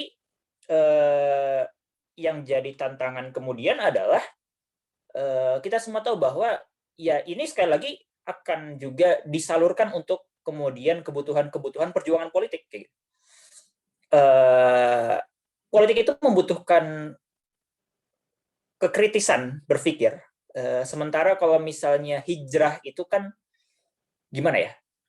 Jadi gini, kita tuh bisa kritis gara-gara kita tuh resah. Gitu. Kalau kita hijrah itu kan bahagia ya, dunia akhirat gitu ya. Ya kita kurang kritis gitu. Kayak gitu. Jadi ada sebuah pertanyaan, pernah satu adik tingkat saya menanyakan, Mas, kenapa sih kader-kader aktivis dakwah pada kurang kritis? Ya memang pangsa pasar kita bukan di situ. Gitu. Pangsa pasar kita bukan di situ gitu ya. Kita merekrut orang-orang yang mau hijrah, gitu. Bukan orang-orang yang resah atas politik, resah atas sosial ekonomi kayak gitu. Nah, ya, jadi ini adalah tantangan kayak gitu. Ketika teman-teman aktivis dakwah membaca ini, dia jangan langsung bangga, wah kita udah siap nih politik identitas. Gitu. Ya jangan gitu. Maksudnya ini adalah tantangan kayak gitu untuk bagaimana mengolah politik kesempatan ini untuk bisa menghasilkan ya kader-kader yang memang mampu menjadi garda terdepan kayak gitu. Dan yang harus hati-hati juga orientasi politik identitas itu mau tidak mau kita harus mengakui itu potensial untuk kemudian terjadi konflik horizontal gitu. Maka kita juga harus punya refleks untuk punya kepedulian atas kurikulum citizenship. Nah, gitu. Jadi politik identitas ini harus terkelola dengan baik dengan adanya kurikulum citizenship yang baik kayak gitu. Nah, seperti itu. Nah, lalu kemudian terkait demokrasi kayak gitu ya. Nah, ini teman-teman di dalam syuro di aktivis dakwah kampus pun masih sering kita kok kurang demokratis sih, kita harus demokratis dong gitu saya. Jadi bahasanya adalah ya demokrasi ini adalah satu tema penting ya karena ini menjadi sistem mainstream saat ini gitu. Dan bahkan teman-teman aktivis dakwah pun menginginkan lembaganya menjadi lembaga yang demokratis kayak gitu. Tapi yang perlu kita perhatikan bahwa ya sebenarnya kalau dalam teori politik pun sampai sekarang masih belum ditemukan apakah demokrasi itu bisa menghadirkan kesejahteraan. Itu sampai sekarang belum ada yang bisa menemukan itu. Oke lah, mungkin negara-negara barat berhasil ya dengan demokrasinya mereka mencapai kesejahteraannya. Tapi misalnya di wilayah-wilayah di negara-negara Asia dan ada negara-negara yang dengan demokrasinya mereka masih belum mencapai kesejahteraan gitu. Jadi demokrasi itu belum tentu mencapai kesejahteraan. Maksudnya adalah ya seakan-akan teman-teman aktivis dakwah itu beranggapan bahwa kalau lembaga kita demokratis maka lembaga kita akan semakin maju, profesional dan segala macam gitu. Ya padahal belum tentu juga gitu ya. Dan ini harus juga jadi perhatian, bahkan misalnya negara-negara seperti misalnya Singapura, Korea Selatan, Taiwan, atau Vietnam, atau Tiongkok yang mungkin mencapai keberhasilannya, mereka pernah masuk dalam masa-masa semi-otoriter, dan justru masa-masa semi-otoriter itu yang menjadi satu pijakan untuk mereka bisa menjadi seperti ini. Misal Singapura, Korea Selatan, mereka kan pernah dalam rezim yang sedikit otoriter kayak gitu ya. Tiongkok pun demikian. Jadi maksudnya adalah ya silahkan demokrasi, tetapi ya sebagai seorang aktivis dakwah dia juga harus mampu memberikan satu karakteristik Islam di dalam demokrasi itu, agar demokrasi itu tidak kemudian dalam tanda kutip malah membunuh lembaga kayak gitu ya bahasanya. Nah, kemudian dibahas di bagian demokrasi, saya mungkin mau komentari di paragraf akhir gitu ya. Jadi ada yang perlu kita perhatikan dalam demokrasi. Pertama ada soal kebebasan, kedua ada soal menang. Kayak gitu. Saya menambahkan juga ya kebebasan itu juga harus berpijak pada platform untuk masa depan bersama. Gitu. Jadi yang mungkin yang absen dalam negara kita saat ini adalah ya baru kebebasan saja, tapi platform bersama gitu. Setelah reformasi itu mau ngapain itu kan masih belum terlalu jelas gitu ya kan. Karena saat reformasi kita hanya berpikir ganti rezim gitu pastinya. Nah gitu. Dan kebebasan politiknya gitu. Platform bersamanya belum, dan juga tentang pendidikan ya. Pendidikan itu mempengaruhi demokrasi. Nah itu jadi kualitas intelektual, kualitas misalnya literasi kita di dalam teman-teman aktivis dakwah itu harus kuat kalau ingin demokratisnya bagus kayak seperti tuntutan beberapa teman-teman. Nah, lalu kemudian ada syariatisasi dan objektifikasi ini. Mungkin ini pernah saya sampaikan juga ke Mas Vicky gitu ya. Saya juga berkomentar tentang tahapan Ustaziyatul Alam gitu. Jadi waktu itu saya pernah dalam satu diskusi dengan beberapa teman saya di kampus yang kemudian membuat saya iseng bertanya ke teman-teman saya yang aktivis dakwah terkait NKRI. Jadi yang menarik adalah saya masih banyak menemukan bahwa ada anggapan bahwa teman-teman tarbiyah itu tidak sepakat dengan konsep NKRI. Jadi menurut mereka ya ini NKRI oke, suatu ketika akan kita ganti gitu. Menurut mereka kayak gitu. Nah, dan itu saya menemukan banyak. Ya saya nggak bisa. Ya ini kan saya sampelnya ngarang ya, maksudnya saya cuma nanya ke 5 orang, ya 4 sampai 3-nya lah ngomong kayak gitu. Loh, kok gini gitu ya maksudnya. Nah, dan ini langsung dijawab oleh Mas Vicky di sini. Jadi kenapa saya menyebut buku ini perlu menjadi pengantar politik ya karena ini. Gitu. Nah itu. Nah, lalu selanjutnya ini ada topik yang pada sebuah bahtera politik yang terkait bagaimana struktural dan kultural gitu ya. Dan saya sangat sepakat dengan Mas Vicky di sini gitu ya. Kita jalur ormas atau jalur NGO gitu, non-government organization, sebagai salah satu kekuatan politik itu memang harus selalu misal harus selalu kita jangan sampai terlewat lah bahasanya. Atau mungkin ini biasa disebut civil power gitu ya. Jadi kalau menurut saya pribadi mungkin ya karena memang bahtera politik itu atau kekuatan politik itu harus mampu melakukan dua hal setidaknya ya. Mungkin vertikal dan horizontal. Vertikal itu dia mampu melakukan intervensi atas kebijakan-kebijakan, undang-undang. Kalau horizontal itu dia harus mampu meraih simpul-simpul kepemimpinan dalam masyarakat. Dan sepertinya yang bagian horizontal ini akan banyak berpengaruh dari kekuatan-kekuatan kultural. Bahkan vertikal pun bisa dari kekuatan kultural gitu ya. Misalnya kasus undang-undang haluan ideologi Pancasila kemarin itu kan justru ditekan oleh Muhammadiyah dan Nahdlatul Ulama gitu. Nah, itu. Nah, lalu saya juga ingin berkomentar terkait internet dan demokrasi. Di sini memang internet dan demokrasi ini menjadi satu topik yang memang harus bahasanya. Jadi internet itu kan seakan-akan memiliki kedaulatannya sendiri di atas negara, di luar negara gitu ya. Makanya menurut saya undang-undang ITE itu adalah satu usaha dari negara untuk memformulasikan kedaulatannya bisa masuk dalam internet gitu ya. Ya, jadi diskusi tentang undang-undang ITE itu mungkin juga perlu dilakukan terus gitu ya. Karena ini adalah bagian usaha untuk menyeimbangkan. Dan ini teman-teman aktivis dakwah perlu melihat ini juga sebagai satu fenomena bahwa melalui internet itu kan netizen itu kan akan saling mengamati ya, kemudian saling membandingkan, kemudian saling menginspirasi ya, sehingga semua jenis persepsi, masalah, ketidakadilan itu semua bisa naik ke permukaan. Nah, makanya Mas Vicky tadi mencontohkannya dengan kasus di Chile gitu. Bagaimana ini kan berawal dari video yang siswa-siswa itu melompati semacam pagar atau gerbang menuju kereta bawah tanah kayak gitu. Yang itu disebarkan nanti kelompok mahasiswa, kelompok buruh ikutan kayak gitu ya. Nah, jadi seperti ini. Jadi saya kira teman-teman aktivis dakwah juga perlu melihat ini jadi satu fenomena yang bisa membangun opini kayak gitu ya. Membangun opini mereka, memperkuat opini mereka. Nah, lalu terakhir mungkin di sini ada bahasanya beberapa topik saya kumpulkan dalam topik geopolitik kayak gitu ya. Jadi di sini mungkin Mas Vicky ingin mengkode kita bahwa untuk dalam bahtera politik itu kita juga harus melek geopolitik ya. Kita harus melihat bagaimana misal Indonesia harus terjepit oleh AUKUS antara Inggris, Australia dan Amerika. Kemudian ada Quad ya, aliansi India, Australia, Amerika, dan Jepang. Lalu di atasnya ada Tiongkok kayak gitu. Lalu kita juga harus bisa peka juga melihat Barat yang semakin tidak kompak kayak gitu ya, misalnya kayak gitu ya.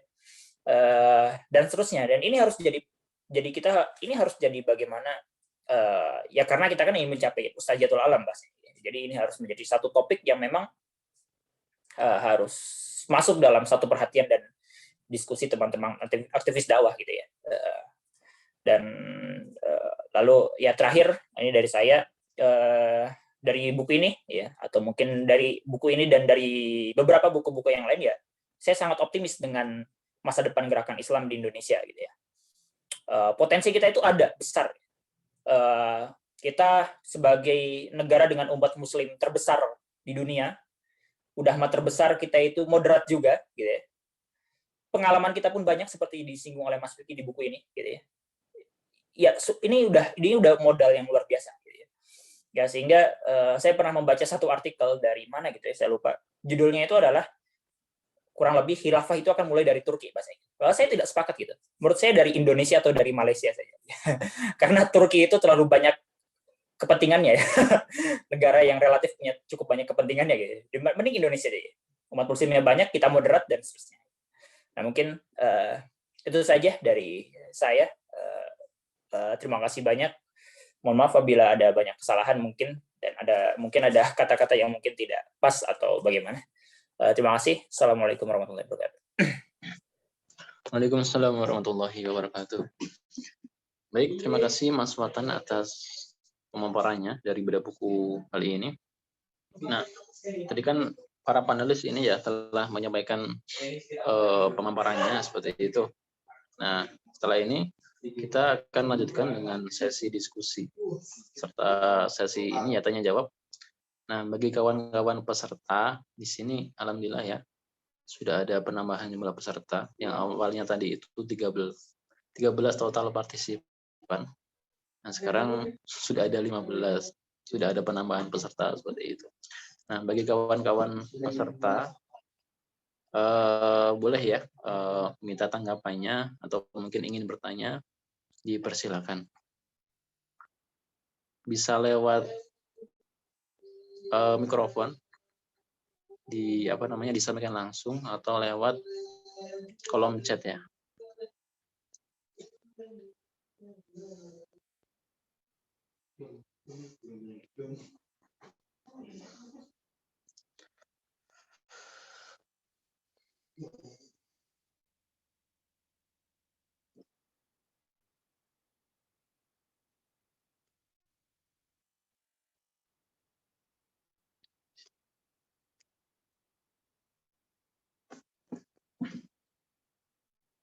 Ada teman-teman, kawan-kawan peserta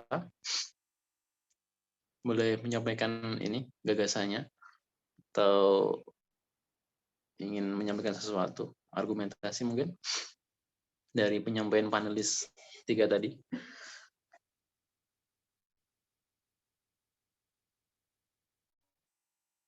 Nah, ini ada ini ya dari Mas Adam Firdaus. Beliau menyampaikan sesuatu di kolom chat. Saya bacakan ya kawan-kawan. Dari Mas Adam. Kalau dari bentuk negara, apakah memang bentuk negara itu tidak baku atau bagaimana? Kalau tanggapan terkait Indonesia lebih ideal kalau berbentuk serikat bagaimana ya? Lalu sempat disinggung terkait eksklusivitas. Apa berteman dan atau bersahabat itu ada batasan atau boleh dengan siapa saja? Terima kasih. Nah, kepada Mas Adam Firdaus, ini pertanyaannya untuk panelis yang mana atau untuk semua panelis?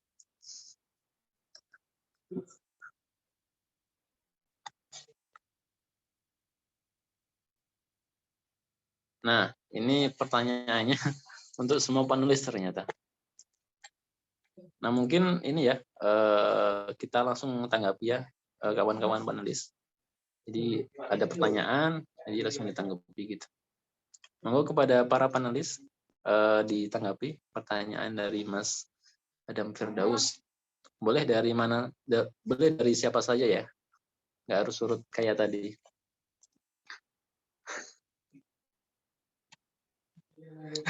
Bertanya di balik. Oke, monggo.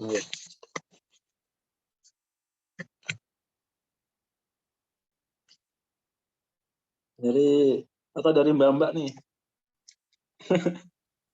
Oke, dari Mbak Rini ya. Monggo Mbak Rini.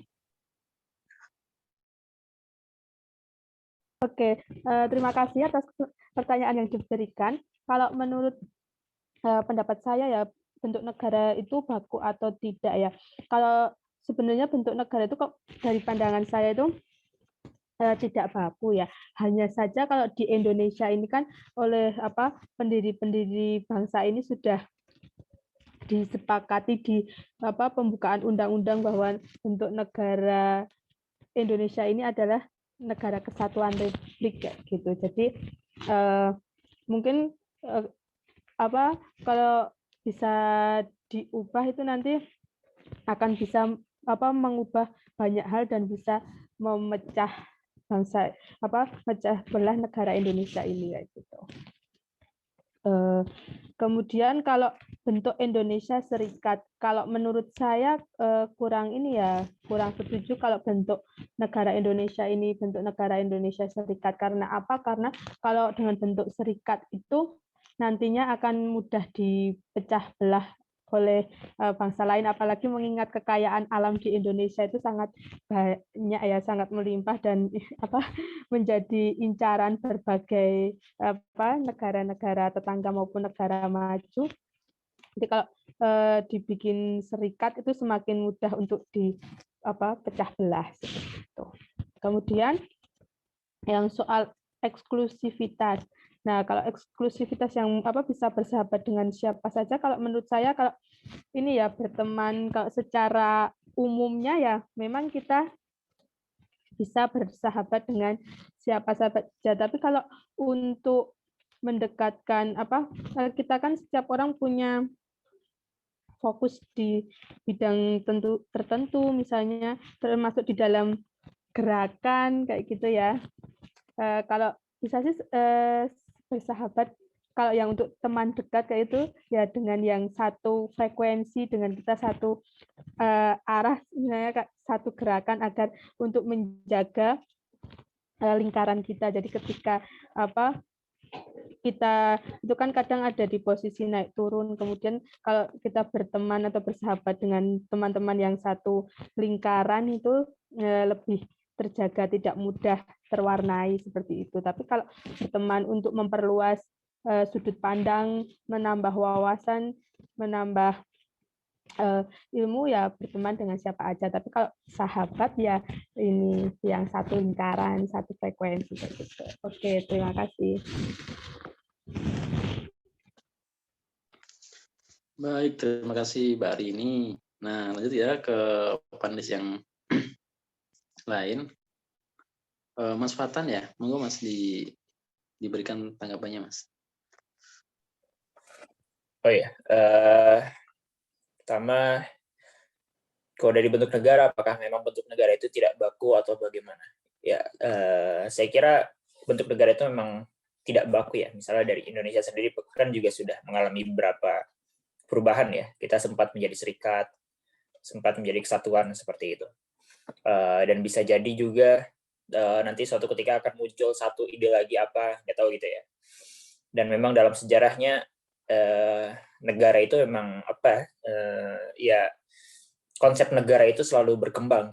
Kalau sekarang kan konsepnya negara bangsa, kalau dulu kan konsepnya negara dengan wangsa atau dinasti dan seterusnya. Jadi tidak baku gitu ya. Itu selalu terikat dengan konteks waktu dan tempatnya gitu ya. Itu akan sangat ditentukan oleh itu. Nah, lalu selanjutnya pertanyaan tadi, kalau tanggapan terkait Indonesia lebih ideal kalau berbentuk serikat atau bagaimana? Nah, ini saya belum terlalu membaca riset atau kajiannya terkait perbandingan serikat dan kesatuan, apalagi dalam konteks Indonesia. Tapi kalau saya kira saya merasa cukup nyaman dengan negara kesatuan ini ya, gitu ya. Karena kalau harus berubah menjadi serikat, saya rasa ada banyak hal yang dalam tanda kutip repot juga. Gitu ya. Kalau berbicara ideal ya susah juga gitu ya, susah juga. Saya sih masih berpikir bahwa negara kesatuan saja. Kalau negara serikat itu memang dulu kita pernah menjadi negara serikat tahun 45 sampai 50 atau 49 gitu, saya lupa. Itu kan memang kita dalam konteks ada ancaman dari luar, dan sepertinya negara serikat diterapkan di sebuah wilayah yang terdiri dari kepulauan-kepulauan dan suku-suku yang banyak sekali, itu tidak cocok. Tapi kalau misalnya sekarang dengan konteks kita relatif tidak memiliki ancaman dari luar yang nyata, yang jelas-jelas ada kayak gitu, dan kita mungkin cukup stabil, keamanan kita mungkin ya akan aman-aman saja gitu. Tapi ya tadi lebih ke transisi perubahannya itu mungkin membuat ongkosnya besar ya, dari negara kesatuan ke negara serikat, dan mungkin gara-gara ongkosnya itu terlalu besar, yang seharusnya negara serikat itu bisa efektif, tapi gara-gara ongkos transisinya besar, baik secara ekonomi, politik, dan sosialnya, malah membuat itu menjadi tidak ideal. Jadi ongkos itu, atau cost yang harus dikeluarkan dalam merubah itu bisa membuat hal yang seharusnya mungkin efektif, malah tidak efektif. Misalnya kayak gitu. Lalu pertanyaan yang ketiganya, apa berteman dan bersahabat itu ada batasan atau boleh dengan siapa saja? Saya kira berteman dan bersahabat itu boleh ya dengan siapa saja ya.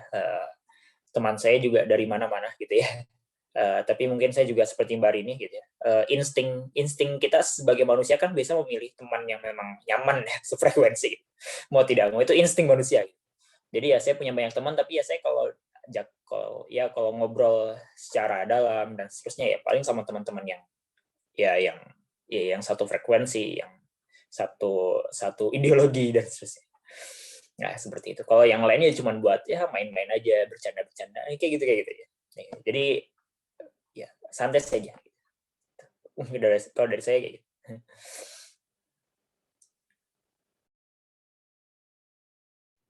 Oke, mungkin yang terakhir saya. Ini kebetulan Mas Adam ini teman kontrakan saya. Jadi ya, ditanya, mungkin buat Mas Adam. Semoga cepat sehat ya. Kalau saya menjawab di yang terakhir dulu, sebenarnya apa berteman dan sahabat itu ada pada saya dan boleh dengan siapa saja. Kalau sejauh yang saya pelajari memang boleh sama siapa aja, asalkan tidak mencampur adukan, terutama terkait akidah ya. Tapi kalau kita berbicara tentang gerakan ya, Mas Adam di kami, saya juga di kami, ya kita perlu untuk membekali diri kita dengan pemahaman Islam yang kuat dulu sebelum kita ingin belajar atau kita menggali pemikiran-pemikiran di teman-teman yang lain, terutama teman kiri atau teman-teman yang mungkin berbeda dengan frekuensi pemikiran dengan kita ya. Nah, yang perlu kita kuatkan kembali agar apa? Agar tidak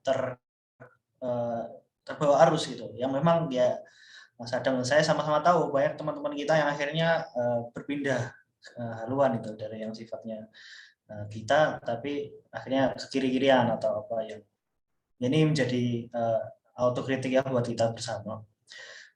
Ukhuwah itu penting ternyata dan saling mengingatkan adalah kunci. Tapi itu tadi kalau batasannya yang penting tidak mencampur adukan akidah gitu, baik dan kafir atau non muslim apa teman-teman yang lain gitu. Nah kalau dari bentuk negara apakah bentuknya baku atau tidak?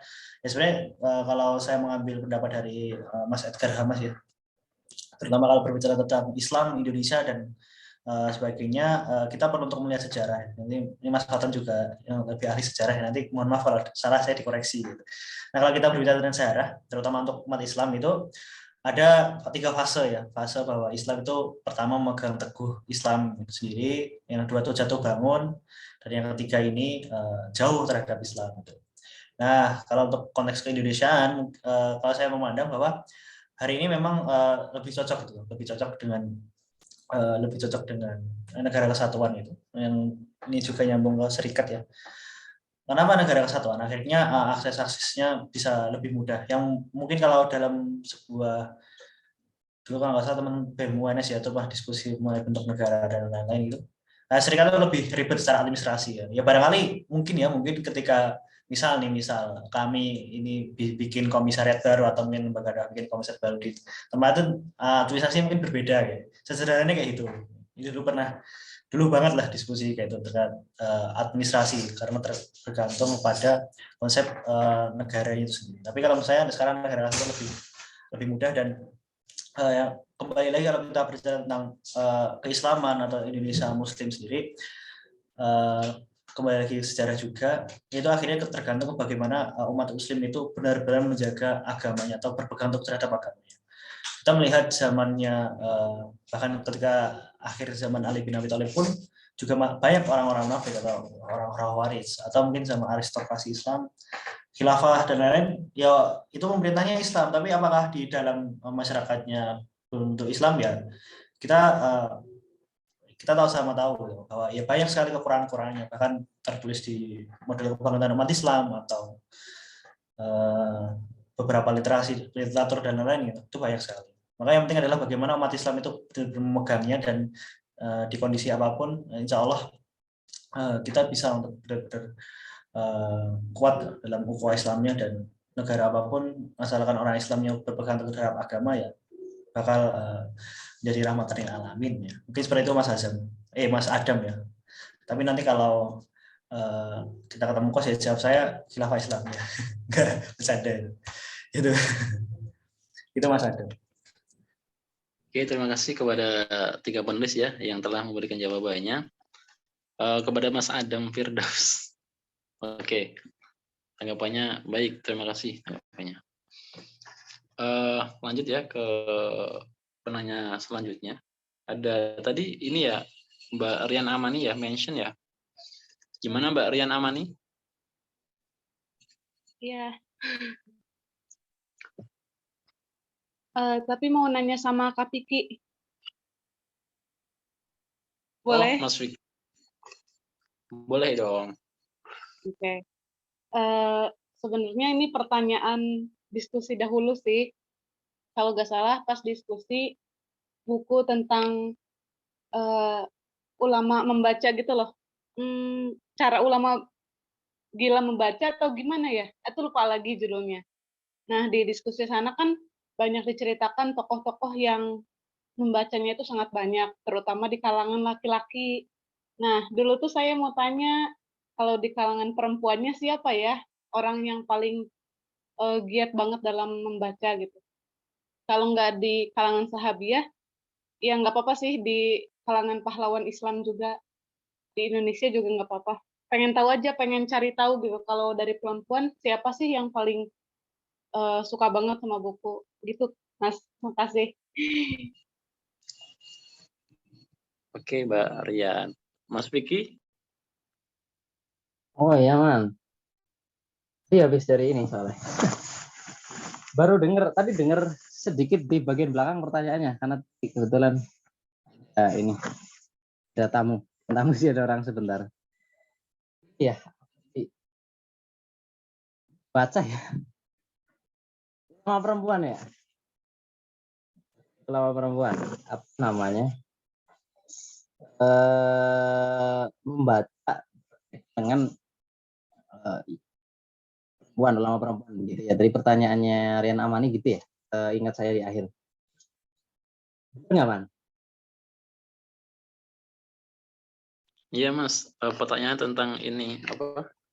Sosok perempuan yang Senang membaca ya, gitu lah istilahnya ya. yang suka membaca gitu. Siap. Sebenarnya sih kurang ini ya, melis nama-nama apa namanya yang suka membaca begitu ya. Puan begitu namanya generasi perempuan. Tapi faktanya kalau dalam sejarah peradaban Islam, salah satu apa namanya diri lah ya. Mungkin hari ini itu namanya apa ya? CEO apa founder gitu ya. Saya itu kadang kalau hari ini orang-orang itu jabatan founder gitu itu kayak sekali gitu kan. Sekali gitu, founder, CEO terus founder gitu ya. Tapi walaupun lembaganya nggak jalan gitu ya. Ya saya nggak tahu lembaganya nggak jalan itu, jalan atau tidak itu. Tapi faktanya dalam proses sejarah peradaban itu, sama perempuan itu menempatkan jangka panjang ya. Satu saja lah misal apa namanya diri universitas salah satu universitas tertua gitu ya di dunia itu kan apa namanya Imah ya diri gitu apa namanya perempuan gitu loh, itu kan sesuatu yang sangat namanya ya di luar inilah, di luar pikiran kita yang ya kan punya lah saja begitu. Bahkan ini Gemma Insan ini barusan ngeluarin buku ini ya apa ulama perempuan barusan diterjemahkan, itu luar biasa. Ya nanti mungkin Rian Amani bisa merujuk ke situ di bukunya Al Muhaddisat ya. Ini bukunya baru, jadi kalau dicari di pasaran nggak ada. Tapi lagi pre-order. Nanti kalian bisa pesan buku itu, judulnya Al Muhaddisat. Nanti di situ ada nama-nama ulama perempuan yang meriwayatkan hadis dari masa ke masa. Oh, itu luar biasa itu. Bahkan mungkin hari ini kita akan melihat wanita itu kebanyakan ditulis oleh laki-laki, seolah-olah gitu ya, seolah-olah. Mungkin kita tidak tahu, ada nggak sih wanita yang ditulis oleh ulama perempuan gitu ya, ternyata ada gitu. Mungkin tidak terlalu familiar, katanya ada ulama Al-Azhar yang perempuan, saya agak lupa ini namanya, tapi beliau menulis fikih perempuan dan itu terkenal di Indonesia fikih perempuan. Nanti kalau saya besok lah mungkin saya ingat, nanti saya ini ya, saya jawab ya namanya. Namanya saya lupa. Nah itu mungkin ya yang saya ya ingat lah, tapi nama-nama yang lain atau berkaitan dengan dari generasi ke generasi, itu nanti ada di salah satu referensi yang bisa saya sebutkan itu Al-Muhadisat. Nah, bukunya baru banget. Ya, saya sarankan kalau teman-teman perempuan yang ingin perempuan yang ternyata punya kontribusi besar, nah salah satunya di situ. Atau nanti di buku 1000 Invention, chief editornya itu Profesor Salim Al-Hasani kalau nggak salah. Nah, bukunya 1001 Invention. Penerbitnya National Geographic. Di situ juga ada ulama-ulama perempuan beberapa disebutkan gitu di penemuan-penemuan alat di penemuan Islam masa lalu. Mungkin bisa dijadiin inilah referensi untuk mencari gitu ya. Kalau kalangan sahabiah saya kurang mengkaji gitu ya, maksudnya dari kalangan sahabat yang sastra misal seperti itu dulu gitu ya. Soalnya mungkin karena bacaan saya lebih banyak ini ya, sirah yang sahabiah gitu ya. Itu jadi ya yang sastra sebagainya lebih banyak tahu ya yang laki-laki dan sebagainya. Perempuan mungkin tidak terlalu mengerti ya yang kalangan sahabiah. Nanti bisa langsung dipelajari saja kayak itu. Itu saja ya Rian Awali. Mohon maaf kalau saya menyimak pertanyaannya di bagian akhir gitu, kebetulan tadi ada orang masuk ke sini lagi ada ini. Terima kasih. Mungkin ada pertanyaan dari Depi Malasari ya, Man. Nggak tahu nanti ditujukan ke siapa itu. Ya, ini pertanyaan dari Depi Komalasari itu ditujukan ke panelis terakhir, itu Mas Fatan ya. Jadi penanya ini menyampaikan terkait ini ya pernyataan bahwasanya kebangkitan Islam berasal dari Indonesia atau Malaysia, bukan dari Turki seperti itu. Nah, pertanyaannya, apakah dalam bentuk kualitas dari pernyataan yang dilontarkan itu dapat berpengaruh? Jika iya, alasannya kenapa? Dan geopolitik yang seperti apa yang dapat membangkitkan Islam? Terima kasih. Begitu Mas Fatan, pertanyaan dari Mbak Debi Komalasari. Mungkin bisa langsung ditanggapi. Oh ya. Oh ya, oke, siap. Jadi jadi mungkin ini sih tadi saya menyampaikan itu sebenarnya bukan melalui satu kajian yang serius ya. Jadi saya cuma hanya membaca satu judul artikel kayak gitu. Langsung saya spontan mikir lah, daripada Turki yang mending Indonesia sama atau Malaysia aja gitu ya. Saya langsung kebayang Turki negara yang seperti apa gitu ya. Dan seterusnya gitu ya. Karena Turki kan dia relatif punya cukup banyak kepentingan nasional gitu ya, bahasanya dibandingkan dengan Indonesia dan Malaysia gitu ya. Jadi ketika saya melihat Turki, judul berita itu Turki jadi akan apa ya bahasanya kekhalifahan itu akan mulai dari Turki gitu. Lah saya langsung mikir lah mending dimulai dari Indonesia atau Malaysia aja gitu ya. Saya langsung spontan gitu. Tentu ini penilaian saya harus diuji lagi melalui satu penelitian yang memang serius gitu. Ini bukan dari suatu penelitian yang serius, spontan kepikiran aja. Gitu. Jadi alasannya adalah karena pertama jumlah umat muslim terbesar, kemudian kita adalah umat muslim yang moderat, dan tadi saya menyebut apa satunya, ya itu terkait ya karena Indonesia dan Malaysia itu relatif tidak terlalu punya banyak kepentingan nasional gitu ya. Jadi maksud kepentingan nasional ini adalah ya ego nation atau ego bangsa, ya bangsa Turki gitu ya, kepentingan bangsa Turkinya gitu ya. Terlalu banyak kayak gitu ya. Apa pengaruhnya kayak gitu ya? 3 poin tersebut. Pertama terkait kuantitas, jumlah itu tentu akan sangat berpengaruh dalam dalam menentukan politik internal di suatu negara tersebut gitu ya.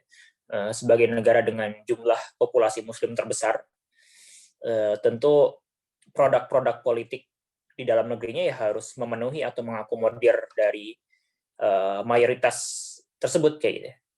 Dan juga dengan menjadi mayoritas, mau tidak mau kultur Islam itu akan cukup kuat di masyarakat maupun dalam negara Indonesia atau dalam Malaysia kayak gitu.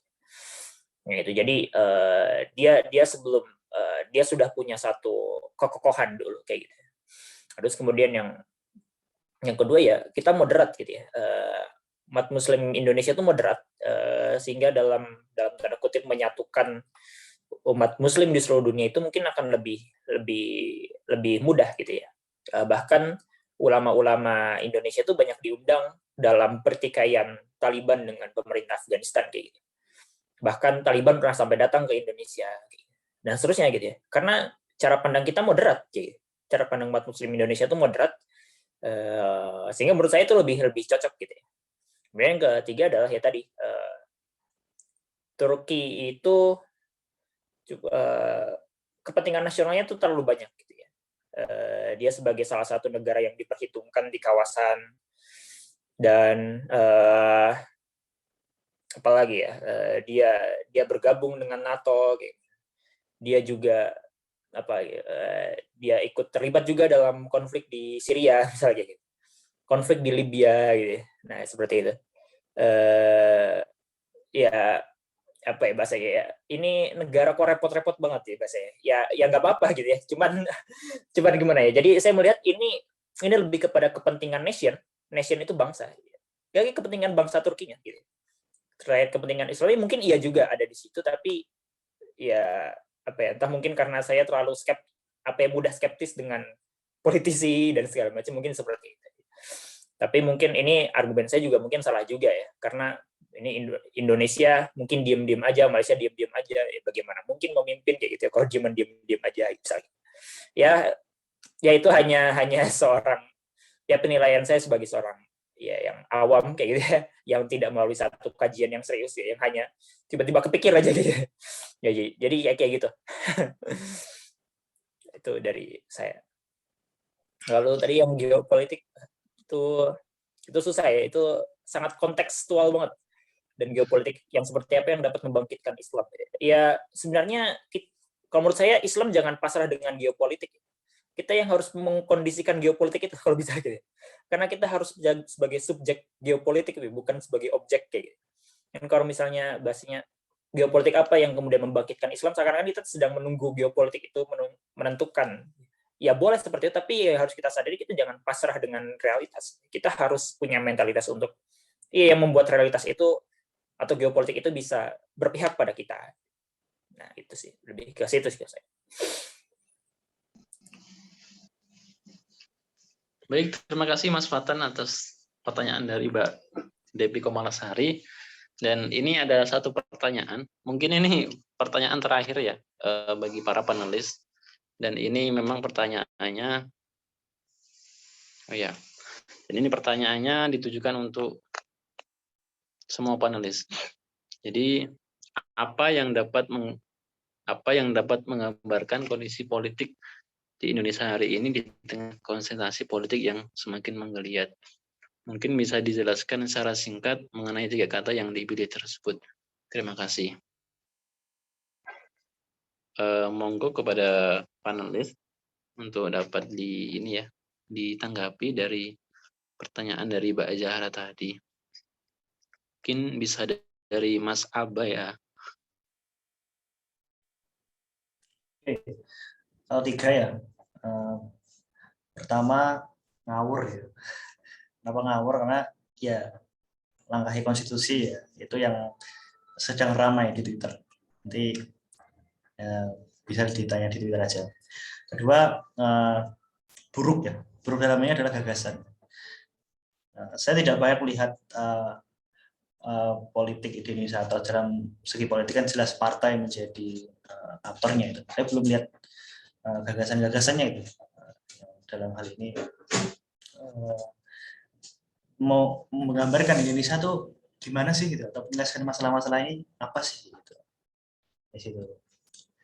Yang terakhir adalah mulek ya. Mulek itu kalau bahasa Jawanya bahasa Indonesianya apa ya? Mulek itu ya gitu-gitu aja ya gitu. Atau sirkulasi permasalahannya atau situasi konfliknya tuh di situ aja. Nah, kita yang perlu belajar untuk bagaimana menyelesaikan, memutuskan sirkulasi atau permasalahan konflik-konflik yang ada ini. Ya pokoknya mesti ada kubu A, kubu B diadu domba, nanti kubu B selalu nyebrang, nanti balik lagi salah satunya. Gitu. Ya kita gampang diombang-ambing, terutama umat Islam. Itu aja sih aku.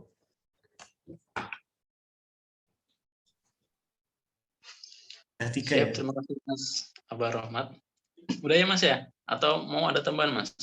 Kan 3 ya? Tadi benar ya? 3 kata ya? Udah 3. Cukup. Siap. Lanjut ke Mbak Arini. Kalau dari saya kondisi politik di Indonesia saat ini nih ya sangat carut marut, sangat memprihatinkan gitu ya, didominasi oleh partai penguasa, kemudian dengan segala kebijakannya yang sangat parah sekali, nanti berat ya bagi misalnya pemimpin berikutnya setelah 2024 yang akan memperbaiki Indonesia ini. Bagi saya itu ada PR yang sangat banyak, sangat berat di berbagai bidang kayak itu. Karena ya banyak ini ya kebijakan-kebijakan yang menguntungkan pihak-pihak tertentu kayak gitu. Kemudian juga saat ini kurang oposisi, ini seperti yang disampaikan ini Mas Vicky di buku tersebut, benar kita amati kondisi politik Indonesia saat ini sangat kurang oposisi ya. Sebagian besar pada merapat ke istana untuk mencapai keuntungan masing-masing. Bahkan seharusnya seperti legislatif yang mengkritisi eksekutif, malah ini mereka bekerja sama kayak gitu. Nah, ini juga sebenarnya ada PR panjang juga untuk mahasiswa dan aktivis-aktivis untuk bergerak, mengambil sikap kayak gitu. Tapi ya seperti kondisi pandemi saat ini jadi menguntungkan pihak sana untuk tidak didemo oleh masyarakat sama mahasiswa kayak gitu. Jadi ya banyak PR tentang politik Indonesia saat ini.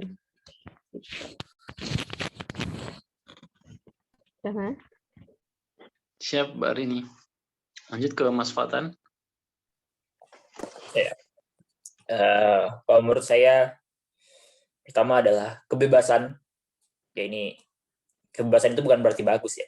Tapi bagaimanapun juga ini satu hal yang perlu kita syukuri, ya, ini ada satu kebebasan politik di Indonesia gitu ya, yang bisa kita rasakan hingga sekarang gitu ya.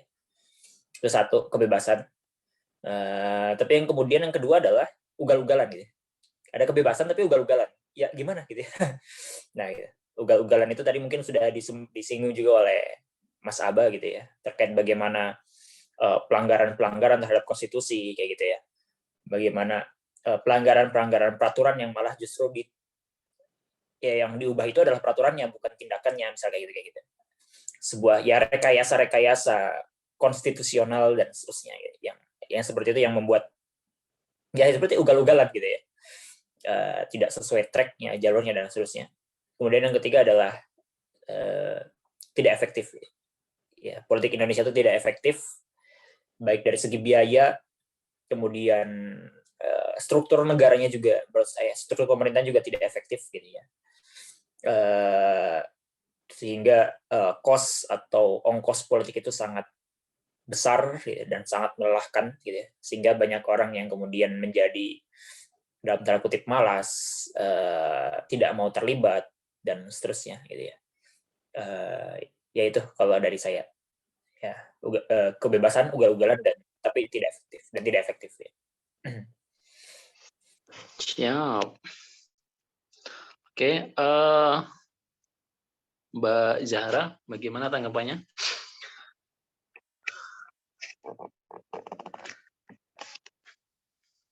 Cukup ya mungkin ya. Oh ya, tadi Mas Suhro, jadi ini, tadi kata Mas Vicky sempat angkat tangan.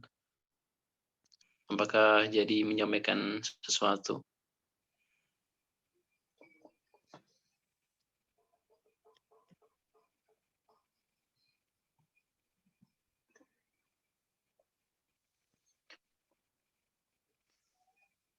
Ya, Assalamualaikum warahmatullahi wabarakatuh. Terima kasih pada Mas Usman yang telah memberikan waktunya. Mungkin sedikit menyinggung soal tadi ya. Mohon maaf saya belum baca bukunya ya, ini tentang bahtera politiknya Mas Vicky. Apakah dituliskan juga tentang peran media gitu dalam kancah perpolitikan Indonesia, khususnya media sosial. Pertanyaan saya kepada teman-teman panelis mungkin bagaimana sih peran media sosial ke depan pada perkancahan politik nasional Indonesia? Karena kalau kita melihat kondisi saat ini di media sosial, hashtag turunkan presiden atau yang lainnya itu sering naik, tapi hanya naik di media gitu.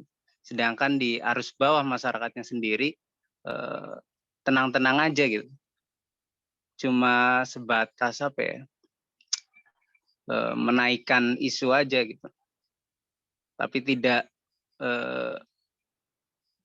memberikan dampak yang nyata di dunia nyata. Nah, lalu bagaimana sih kedepannya peran media sosial ini di perpolitikan Indonesia? Apakah masih tetap akan efektif digaungkan hashtag seperti itu? Bahkan terkadang propaganda kanan kiri sering naik. Apakah nanti akan berubah lagi? Mungkin itu sih dari saya.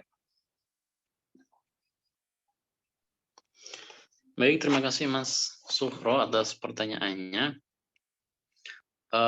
Kepada para panelis ya, bisa ditanggapi juga pertanyaannya. Dari siapa nih? Dari Mbak Ari ini ya? Dari Mas yang apa, Iwan dulu monggo. Oke, dari Mas Abba lagi. Jadi kalau berbicara mengenai media ke depan dan kalau saya ingat mengikuti daurah di Jogja ya kemarin di bulan Maret setahun lalu itu Mas Bima Yudhistira kalau nggak salah ya, Mas Bima Yudhistira itu mengatakan bahwa di tahun 1966 ketika Soekarno turun itu mahasiswa bekerjasama dengan militer. Di 98 mahasiswa bekerjasama dengan intelektual dan masyarakat.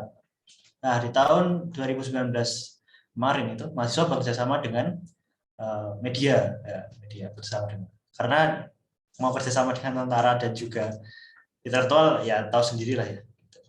Nah ini membuktikan bahwa peran media ini juga sangat penting itu dalam memunculkan isu. Bahkan beliau mengatakan bahwa orang-orang yang akhirnya tidak aware terhadap isu, baik dari segi tiktokers atau dari segi selebgram, selebgram yang mungkin nggak pernah ngomong ekonomi itu, nggak pernah ngomong politik itu malah ngomong gitu. Nah, contoh ketika kita ingat bintang Emon dan lain-lain. Namun yang menjadi catatan adalah gerakan media, gerakan ekstra parlementer itu juga perlu berimbang. Gitu. Karena apa? Semakin ke sini, kalau teman-teman mengikuti hashtag trending topic Twitter, pasti ada yang counter gitu, ada yang counter. Biasanya username-nya ada angka dan bendera merah putihnya. Itu biasanya gitu. Monggo nanti bisa dilihat itu. Tapi ini membuktikan bahwa buzzer-buzzer politik ini masih ada. Bahkan residu dari pemilu 2019 ini yang masih justru mengganggu buat saya. Di trend itu mesti balas-balasan nih, antara kubu, padahal mungkin kubunya ini, kubu ini itu. Yang mungkin pilihan mereka dukung itu udah sama, tapi mereka itu selalu mengcounter dan memberikan opini-opini yang baik, apalagi di Facebook itu malah banyak gitu. Maka media ini juga penting itu, dan ke depan memang akhirnya banyak orang yang lebih aware, baik dari teman gerakan memang yang lebih aware memang gerakan-gerakan kiri gitu dalam media, baik segi agitasi massa dan lain-lain.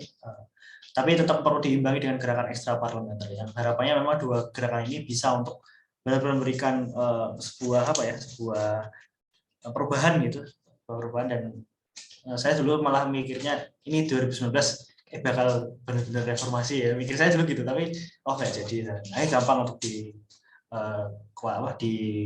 dilemahkan gitu. Maka menurut saya dua ini dan potensinya ke depan bahkan lebih besar lagi, dan harapannya itu berbanding lurus dengan gerakan Instaper. Mungkin kalau saya itu. Baik, terima kasih Mas Abah. Lanjut ya ke panelis berikutnya, kepada Mas Fatan. Dipersilakan. Ya, saya sangat sepakat dengan Mas Abah gitu ya.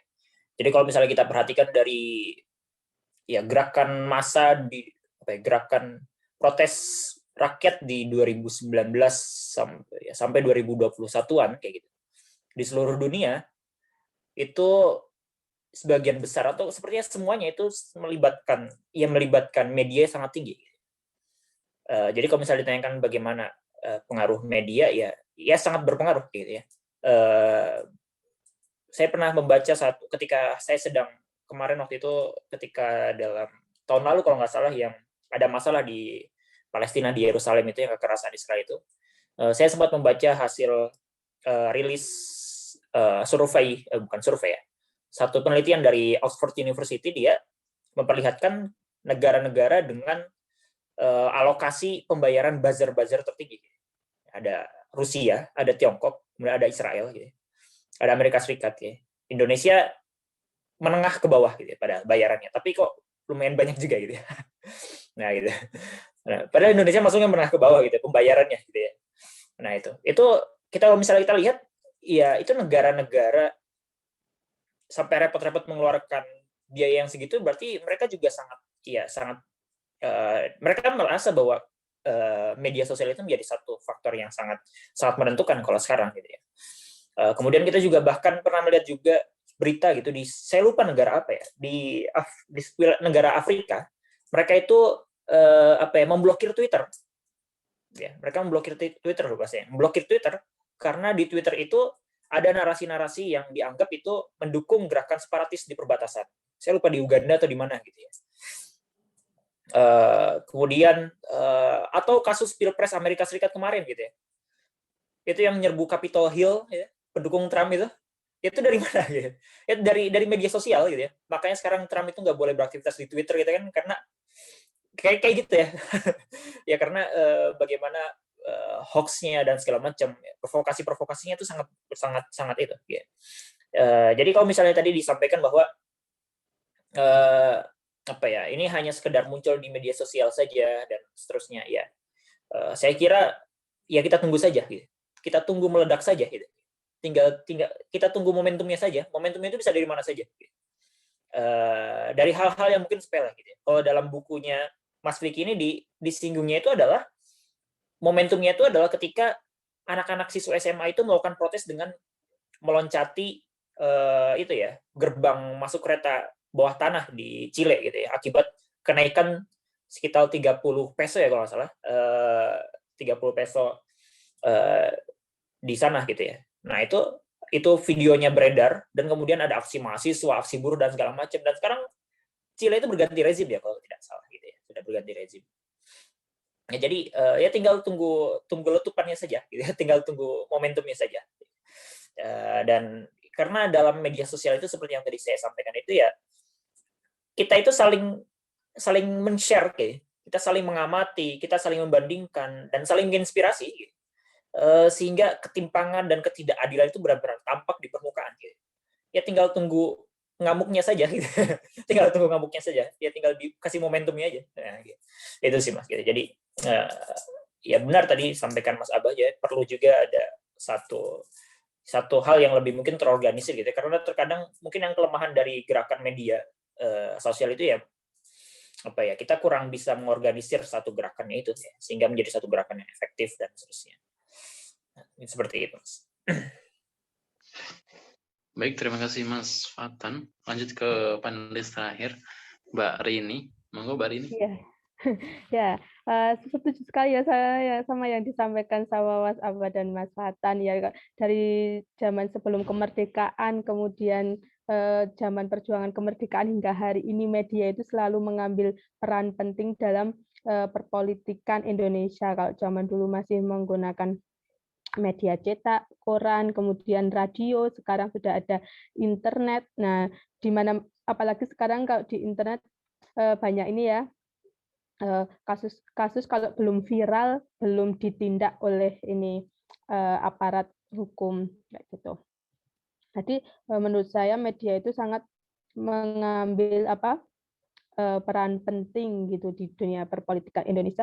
Hanya saja nanti bagaimana gerakan-gerakan Islam ini mengambil peran di situ untuk mengkoordinir untuk agar menjadi sebuah tindakan yang nyata, kemudian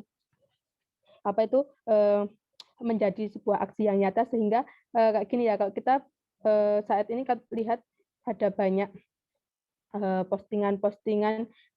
Kenapa kalau yang postingan-postingan yang agak negatif itu lebih mudah viralnya daripada hal-hal kebaikan tuh, atau isi sebuah tulisan yang berbobot itu malah jarang viral kayak gitu. Nah, itu ini seharusnya semua elemen terutama gerakan Islam mengambil sikap untuk bersatu mengkoordinasi dakwah media ini kayak gitu. Karena kebaikan yang tidak terorganisir ini akan kalah sama kejahatan yang terstruktur kayak gitu. Nah, saatnya gerakan Islam bersatu mengoptimalkan dakwah media ini kayak gitu. Terima kasih. Siap. Terima kasih panelis telah memberikan tanggapannya. Bagaimana Mas Suhro?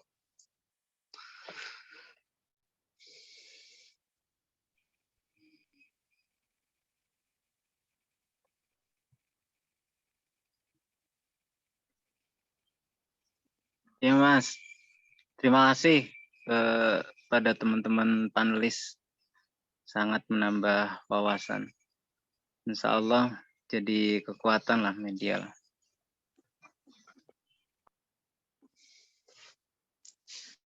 Siap. Alhamdulillah teman-teman, acara diskusi kita ya telah sampai di penghujung acara. Kami ucapkan terima kasih banyak kepada para panelis, Mas Aba, Mbak Rini, sama Mas Fatan yang telah bersedia meluangkan waktu ya, dan pikirannya dalam pemaparannya seperti itu. Dan kami ucapkan juga terima kasih kepada para peserta yang telah aktif memberikan tanggapannya ya dari bedah buku kali ini. Nah, sebelum kami tutup, mungkin dari Mas Vicky ada yang mau disampaikan, Mas? Oh iya, sedikit aja ya karena sudah malam. Ini menyangka juga ya diskusi malam hari ini sampai jam 10 gitu. Biasanya itu udah 1.30 udah bubar ya, Mas. Ini jam 10 belum bubar gitu. Ya saya ucapkan terima kasih ke Mas Aba, Mbak Rini, dan Mas Fatan ya sudah berkenan membersamai forum yang nggak jelas mungkin. Jelas ya, karena pertanyaan sebenarnya nggak pernah banyak ya, tapi ya mungkin orang-orangnya itu aja gitu kan. Nah ini ya beginilah. Nah mungkin saya cuma akan sedikit memberikan pengumuman ini, karena ini saya pakai Gaza kebetulan, nggak pakai akun sendiri. Jadi depan insya Allah akan ada agenda akhir dari Milad 4 tahun Gaza ya, agenda puncak gitu ya, yaitu BNB Batch 3. Jadi bincang nulis bareng Batch 3, program kaderisasinya Gaza untuk cari penulis baru begitu. Nah, bagi nanti teman-teman yang ingin ikut di acara BNB Batch 3 nanti silakan bisa mendaftar begitu ya. Insya Allah bagi teman-teman yang nanti ikut di seminar BNB-nya itu nanti akan masuk ke dalam terus nulis bareng gitu. Nanti teman-teman yang berminat terhadap penulisan dunia kebangsaan nanti bisa di situ belajar bareng, sama nanti akan ada proyek buku di akhir kepelatihan penulisan itu. Nah, jadi nanti jangan khawatir pasti kami jadi penulis. Kira-kira begitu. Ya, sedikit pengumuman terkait acara pekan depan. Sekali lagi ucapkan terima kasih pada tiga panelis, para peserta semuanya, dan moderator. Ya. Assalamualaikum warahmatullahi wabarakatuh. Waalaikumsalam warahmatullahi wabarakatuh. Kami ucapkan sekali lagi terima kasih kepada para panelis dan para peserta. Semoga agenda pada malam hari ini bermanfaat dan semoga kawan-kawan semua selalu diberikan kesehatan ya oleh Allah SWT. Oke kawan-kawan, kita Mas Vicky, ada ini nggak foto bersama nggak? Bersama. Wah, terserah, boleh, manut. Bawa laptop nggak Mas? Ya ini pakai laptop, tapi ini cara merubah tampilannya agar banyak itu gimana ya? Ini saya yang nganu sendiri. Iya. Bentar ya. Yang sekali. Oh iya ini pertanyaannya banyak sekali tadi ya. Nggak apa-apa lah. BTW nggak tahu mana ini caranya gimana. Astagfirullah. Maaf ya, ini nggak jadi sesi foto ini. Saya nggak tahu cara untuk membuat ininya apa, jadi banyak gitu loh. Maaf. Oke, mungkin ini Mas Abe juga pakai laptop ya? Ya, ini pakai laptop ya. Ini Mungkin saya bisa ya? cari snipping tool. Kawan-kawan ini ya, boleh minta tolong untuk on cam untuk sesi Ya. foto baru. Mungkin on cam dulu. Kita hitung 1 sampai 3 ya. 1, 2, 3. Mana yang on? Oke, siap. Lagi ya. 1, 2, 3. Nah. Oke. Cukup. Nanti saya kirim di grup ya. Jadi bisa lah ya di share-share fotonya. Siap. Mas saya emang nggak gaya ini. Oke kawan-kawan, mari kita tutup acara pada malam hari ini dengan membaca istighfar sebanyak-banyaknya. Astagfirullahaladzim, astagfirullahaladzim, astagfirullahaladzim. Dan kita sempurnakan dengan hamdalah dan doa kafaratul masjid. Alhamdulillahirabbil alamin. Subhanakallahumma wa bihamdika asyhadu an la ilaha illa anta astaghfiruka wa atubu ilaik. Terima kasih kawan-kawan. Wassalamualaikum warahmatullahi wabarakatuh. Warahmatullahi wabarakatuh. Ya. Syukron. Terima kasih. Matur nuwun Mas Aba, Mbak Reni dan Usman. Sama-sama. Terima kasih Mas Vicky atas ya, kesempatannya. siap. Saya akhiri Mas ya. Aba, Mas Fatan, Siap, kami sampai. Assalamualaikum. Waalaikumsalam.